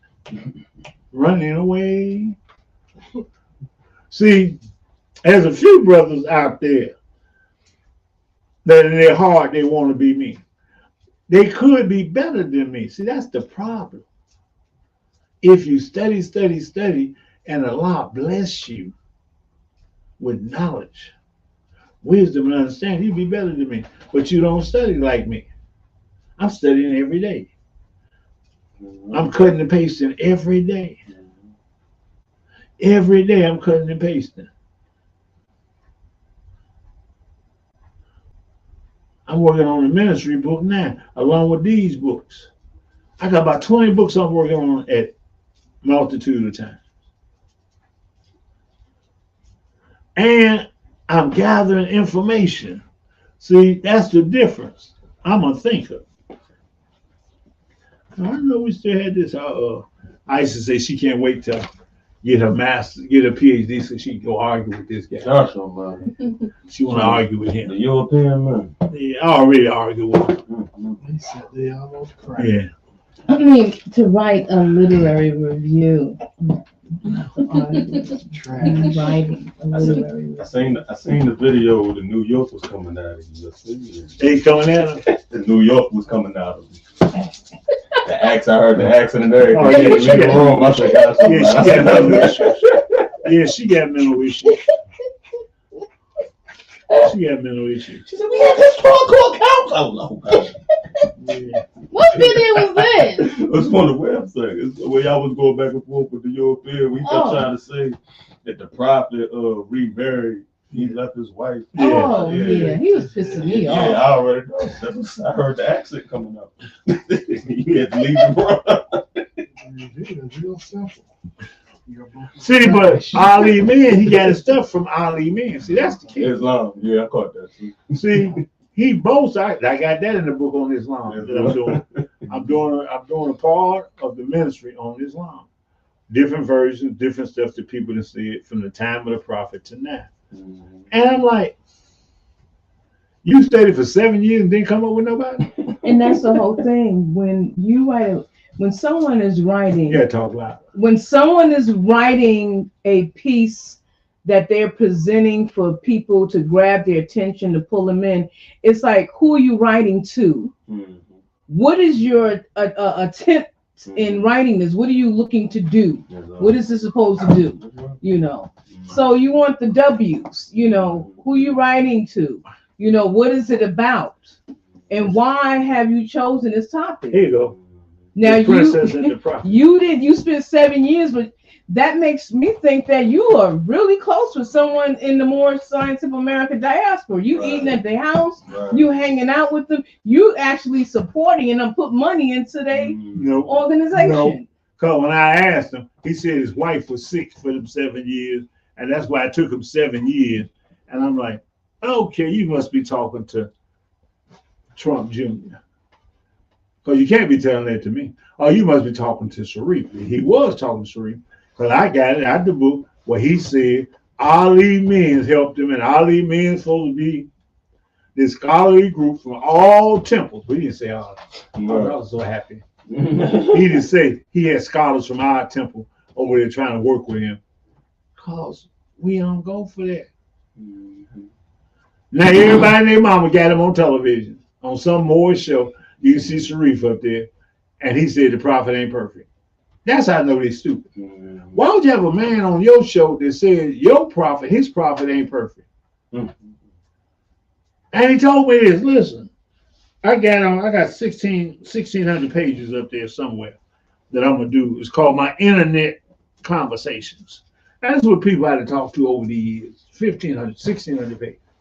And I think this year I'm gonna give it some ink, and I'm gonna go ahead and print it out. Because it got some dynamics of my son, me debating with my son, me debating with people. And I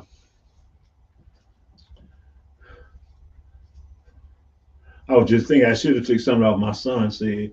And what it was, he was talking about he was Allah's minister and all this stuff. and that he's the second supreme grand sheik. And I asked him, "How are you the second supreme grand sheik?" He got this boogie story, spookism, and he said, "Yes, you know, me live. Didn't nobody want me to live, so." Yeah, you're right, Kirkman. You're right. Media had to come back and tell William Morrison they accepted William Morrison because Media. I said, but Media was dead. Huh? They took all that off. I said, but Kyle, Media was dead in 1934. He died in November 1934. Mm-hmm. And you tell me he came back in 1935 to help this man out. Yeah, he didn't have to go nowhere, right? So they took all that off. But see, but this shows you how Moors are. They talk without thinking. They thinking without talking to themselves about it. They don't do the key word. The prophet say, wise man died often and changes his mind. They don't think about the depth of the dumbness they're talking about. So we have to.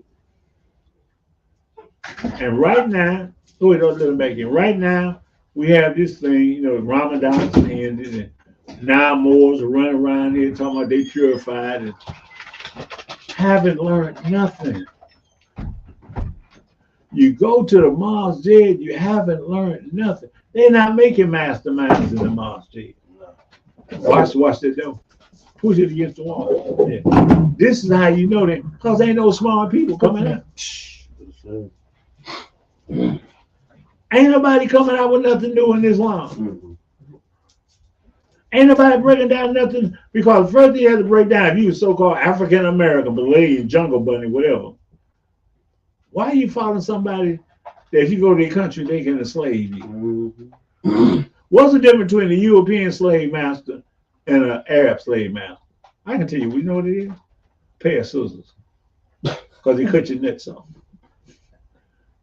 I was about to say one smell worse than another. No, they cut your nuts off. I'm not worried about smell. Leave the family jewels alone. I need these. Yeah, I need my nuts. I'm sorry, not. I'm gonna fight you for them. But you justify serving with them. And those brothers know that this would got me. We had a sister join us for a moment. She was from Philadelphia. Now, Hopkins Bay told us, because she joined our temple for a moment, I fear for your family. You over there, you fear for a family being over here with me. Mm-hmm. And she was talking because her husband was a Sunni Muslim. Mm-hmm. So, Hopkins Bay, he go over there and sit in the masjid during Ramadan. He said they used to call him all types of shirks and stuff behind his back. They talk about him like a dog, and he just be smiling. They like me. No, they making fun of you. You the clown. Mm-hmm. There's an old song, Send in the Clown. And Frank Sinatra say, don't bother. They are already here. You Dumbo. And this was the sister told me before she left, because her husband didn't want her to wear them no more. Mm-hmm. And I was like, he was a Sunni Muslim. They hung them talking about how they used to laugh at Hopkins Bay running over there trying to be a Sunni Muslim and a mo. They flipped Hopkins Bay because he did he did a video and he called himself an imam. And John Bay don't have no imams over there. But see, the catch is, if you a mastermind, you supposed to extend the learning of truth. That's what the prophet say. Mm-hmm. So when you come into the temple and you are exercising your 5, you're really a student of the prophet's teaching. That means you gain all the knowledge that you can. And the wisdom that you get from that knowledge allows you to take the axe and cut away the naughty and useless parts of your character and what you learn in your past. See, when you come through this door, you're coming through this door from Negro world. You're coming through this door thinking like a Negro. My job is to try to get you to thinking like a Muslim. But you can't do it to everybody because the devil too strong. People join the temple because you can still be all the Negro you can be. You can see brothers with crystals on their necks, unks. Wait a minute, you know, I've been a Moor since 1977. What I used to wear before I became an adept, I used to have this 5-pointed star on my neck. I used to wear that on my chain. And I remember brother, what's that brother? Emmanuel Bay, he would tease me about, "Now they let you wear that over there?" Yes, I wear this over there. I wore a 5-pointed green star. And you can still come to my temple. You can't come to this temple. We went up there, what they say on Sunday, only women can come. Yeah. Now they got a temple now. Now when I met the man was talking about this. His son was over there with my teacher. And he left my teacher. He went over there with Brass Wabé and him. And after that, he disappeared. But I met the brother because I went to the McDonald's he would be going to, and I seen the Quran on the table and stuff, and the Masons wouldn't touch it. I touched it. I looked and seen his name and stuff, and where he worked it, I walked down there and gave it to him. That's how we got to know each other. But what happened to those brothers you started off with? Are they still in the temple? That's the first question you got to ask yourself. Are they still practicing? You know, because when he was in prison with, Mo, you got to do this, Mo, you got to do that. When you get on the streets, they ain't practicing like that anymore. You get on the streets, they snickers. They dress and act like snickers because they never left that world. But in prison, because everybody can watch you, you can play the role. See, I guess when I got in prison, I fell into my role far too much. I began to think I was a monk. Therefore, I became a monk. So when I got on the streets, I was still weak in my practices, not in my faith. And I learned over time, hindsight would tell me, you know, this is your next step. This is what you got to do. This is why we're able to extend the learning truth for the great prophet Ali in America. This is why we're able to give y'all the lessons that y'all need, because we've been there, done there, and saw that. Plus the fact we've been with people that was there with the prophet. And we made it our job to sit and talk with those people and ask questions. You know, how the prophet, you know, I remember I bugged the prophet's wife about, what do he eat? What you feed him? She said, what you feed my prophet? And she would tell me his favorite food, the type of, even the type of mattresses they slept on, the pillows and stuff. I knew all that. She told me all that. And I seen love letters from the prophet that he sent to her when he's over there in Cuba. I said, man, I seen the human. I seen the human in our prophet.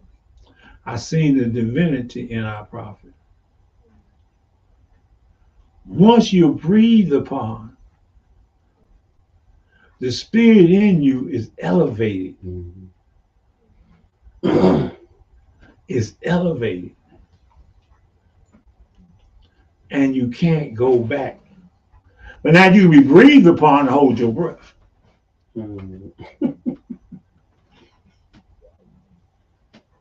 He was saying, I'm glad he get away. I can hold my breath that long.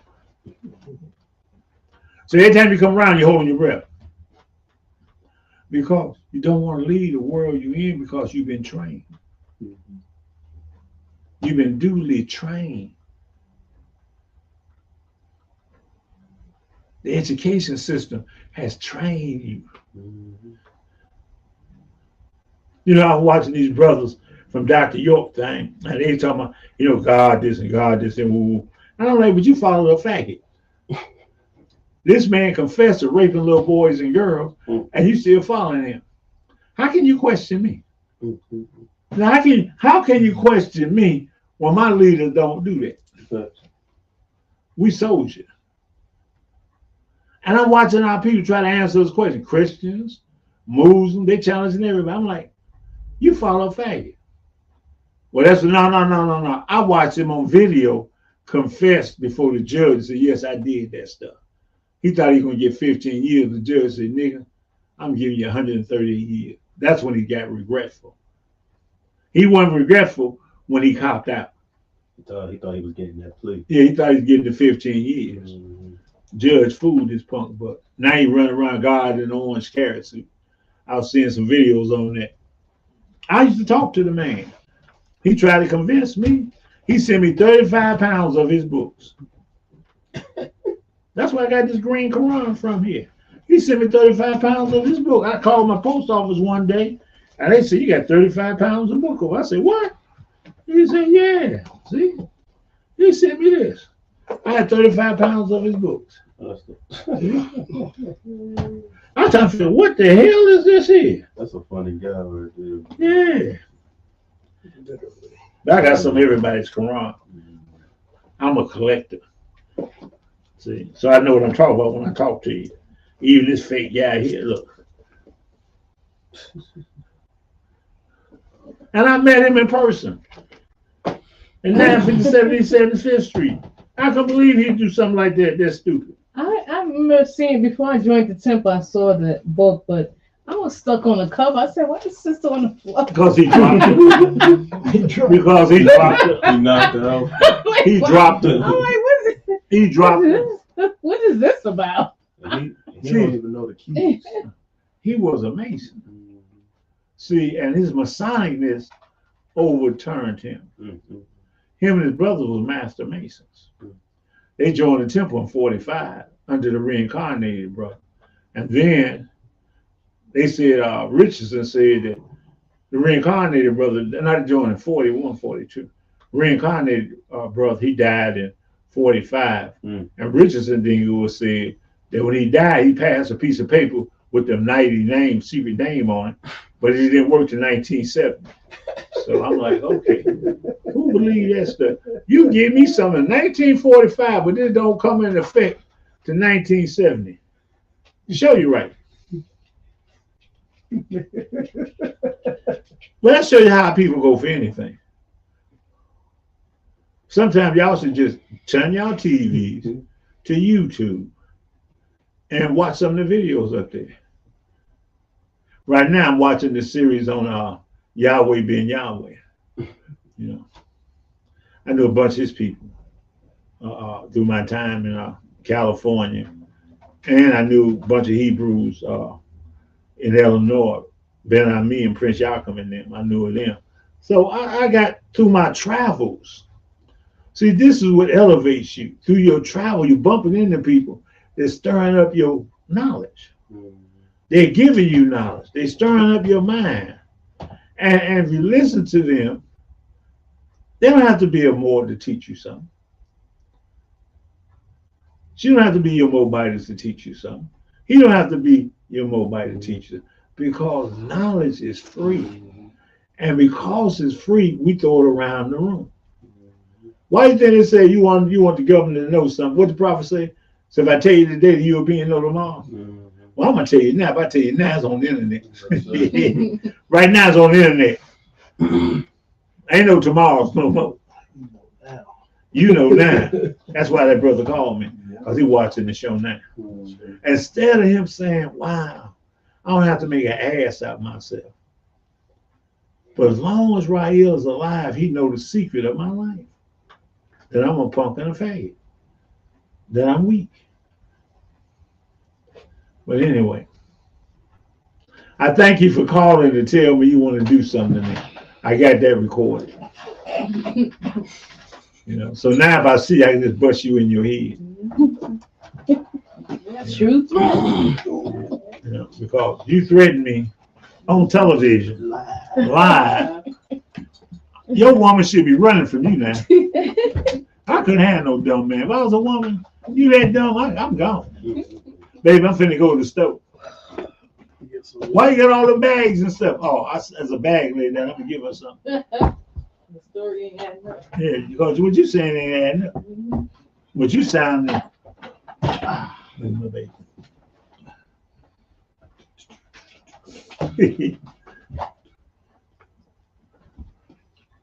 That's my baby. Leave him alone. You know that's my baby.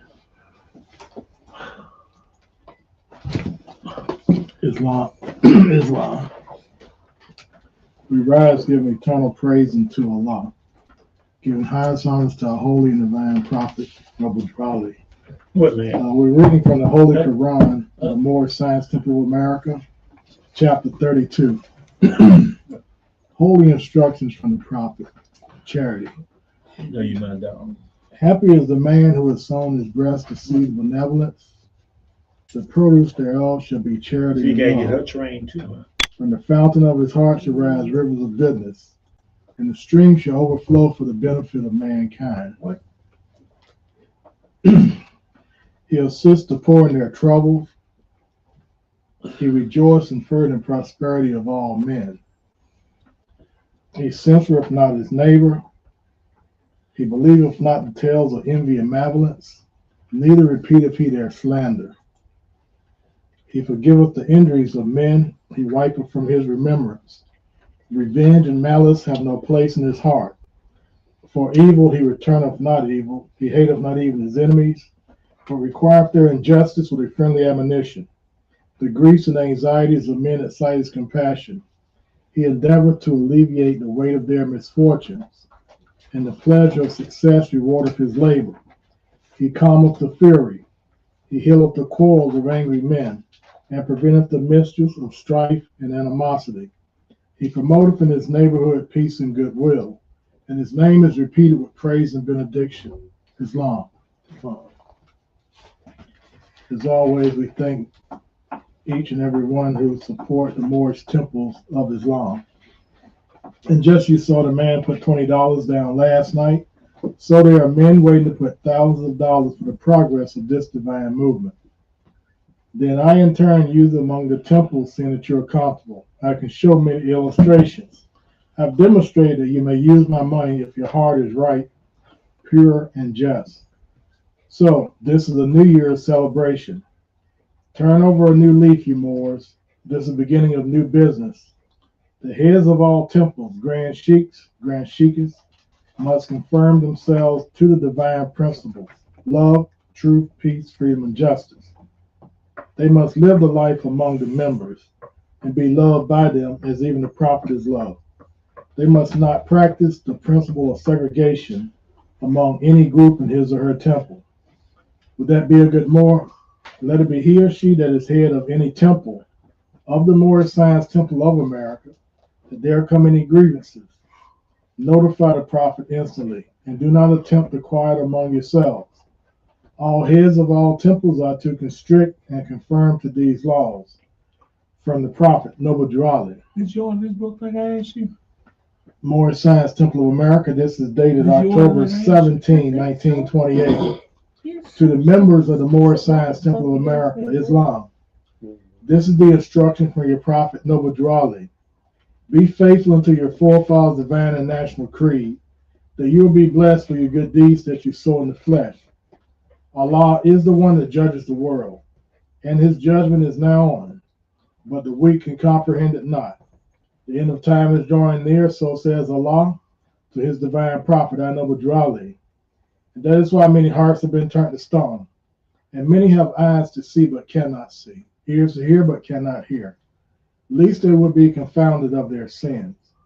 These are the trying hours now, dear Moors, and every evil spirit is moving.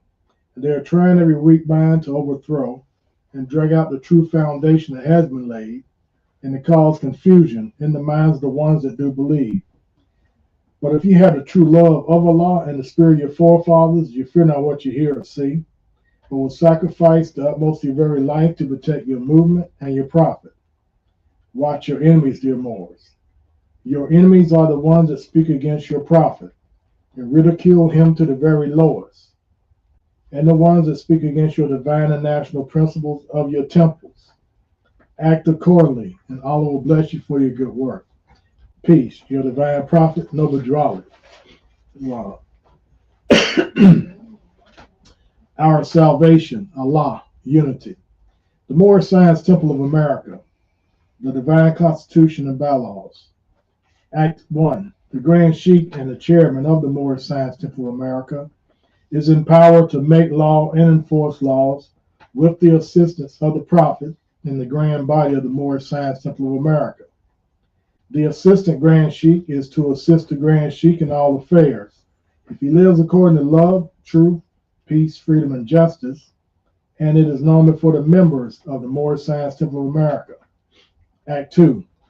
All meetings are to be open and closed promptly according to the Circle 7 and love, truth, peace, freedom, and justice.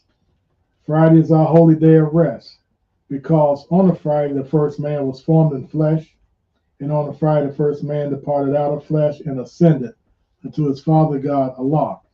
For that cause, Friday is a holy day for all Muslims all over the world. Act 3. Love, truth, peace, freedom, and justice must be proclaimed and practiced by all members of the Moorish Science Temple of America. No member is to put in danger or accuse falsely his brother or sister on any occasion at all that may harm his brother or sister, because Allah is love. Act 4. All members must preserve these holy and divine laws, and all members must obey the laws of the government, because by being a Moorish American, you are a part and parcel of the government and must live a life accordingly. Act 5. This organization of the Moorish Science Temple of America is not to cause any confusion or to overthrow the laws and constitution of the said government, but to obey hereby. Act 6. With us, all members must proclaim their nationality, and we are teaching our people their nationality and their divine creed, that they may know that they are a part and parcel of this said government, and know that they are not Negroes, colored folks, black people, or Ethiopians, because these names were given to slaves by slaveholders in 1779 and lasted until 1865 during the time of slavery. But this is a new era time now, and all men now must proclaim their free national name to be recognized by the government in which they live and the nations of the earth. This is the reason why Allah, the great God of the universe, ordained Noble Drawley, the prophet, to redeem his people from their sinful ways. The Moorish Americans are the descendants of the ancient Moabites, whom inhabited the northwestern and southwestern shores of Africa. Act 7. All members must promptly attend their meetings and become a part and parcel of all uplifting acts of the Moorish Science Temple of America. Members must pay their dues and keep in line with all necessities of the Moorish Science Temple of America. Then you are entitled to the name of faithful. Husband, you must support your wife and children. Wife, you must obey your husband, take care of your children, and look after the duties of your household. Sons and daughters must obey father and mother and be industrious, and become a part of the uplifting of fallen humanity. All Moorish Americans must keep their hearts and minds pure with love and their bodies clean with water. This divine covenant is from your holy prophet, Noble Drawley, through the guidance of his Father God, Allah. Noble Drawley is the founder of the Moorish Science Temple of America. As it is recorded, the holy prophet, Noble Drawley, stated, if there is something going on wrong in your grand body, and the head of the temple knows what's going on wrong, and he doesn't stop it, it's because he is in on what's going on wrong. As our leadership stated, there is no sense in having the laws if after they've been read that they are violated willfully and continuously, and there is nothing done to violate of said law, then you are in on what's going on wrong and you are part of the problem. Islam. This time we give the meeting back to the Grand Governors. Islam says, leaving in peace and love. Praise to Allah. Bismillah, Bismillah, Bismillah. Islam. We welcome you to join us Sunday for our Sunday school. We thank those of you who hung out with us for this wonderful, another blessed, holy day. For our members, we'll reiterate it again for Sunday school, but we will have our monthly mandatory membership meeting Sunday at, was it 7? We're doing 7:30? What? 7:30, I guess, yeah. So are you having your thing? No, I ain't having this weekend. Okay, so 7:30, just to go over some things, and Yeah, got some updates to do, so we look forward to that. But we'll send out a message on the band site. Right. With that, be safe, be careful. There's a lot of people out there that are Crazy! that are suffering. Street terror. Because in order to spit venom, it has to come from the source of venom. You know, and so Poison people. You saying poison people spit poison? hurt people hurt people. And My dogs don't agree with you. They say unless you get bitten, then it don't count. so, but as George Cook Bay told the chief, if they come at you, let the world fall Oh, on. yeah, that's what he said. You know, He said, you have a right to defend yourself. So with that being he said, said run and run till you can't run no more. we appreciate donations. We're Was it turn sending around? the proverbial basket around. I need some hundreds. We want to thank I don't know the organization. We met Fred Hampton Jr. Ruin Now Brothers and Sisters. Ruin Now Brothers and Sisters. Fred Hampton Jr. Black Panther Party. And a couple more people. Islam. Just give them all honors, that's all. Islam. All y'all honors. Matter of fact, we may put the tape up there and let y'all see some because she was trying to be more than what she could be. Islam. What man? Islam. Islam. Islam. Singing the jams word for word. Man. But we appreciate y'all. And we'll see y'all this Sunday as we do our thing again. Have a great Saturday. Close out. Islam. Allah bind our hearts and minds back to our ancient forefathers, divine creating principles and texts. In the holy name and of the settlement, Elohim. Amen. Islam, Islam, Islam. Hi. Islam. Thank you for being the best part of what we do, and that is to inform, educate, and uplift. We welcome you to learn more about us, join our mailing list, or perhaps you are seeking to become a member of our community. We invite you to visit our website at M.S.T.A.1928.org. You would also find a host of various publications to aid in your understanding about the history and faith of Islam from a Moorish American perspective at the MoorishIslamicStore.com. Make sure to subscribe to our channel to be informed of our regular scheduled programs. May Allah go before you. We leave you in the best of ways, peace and love, in praises to Allah Almighty.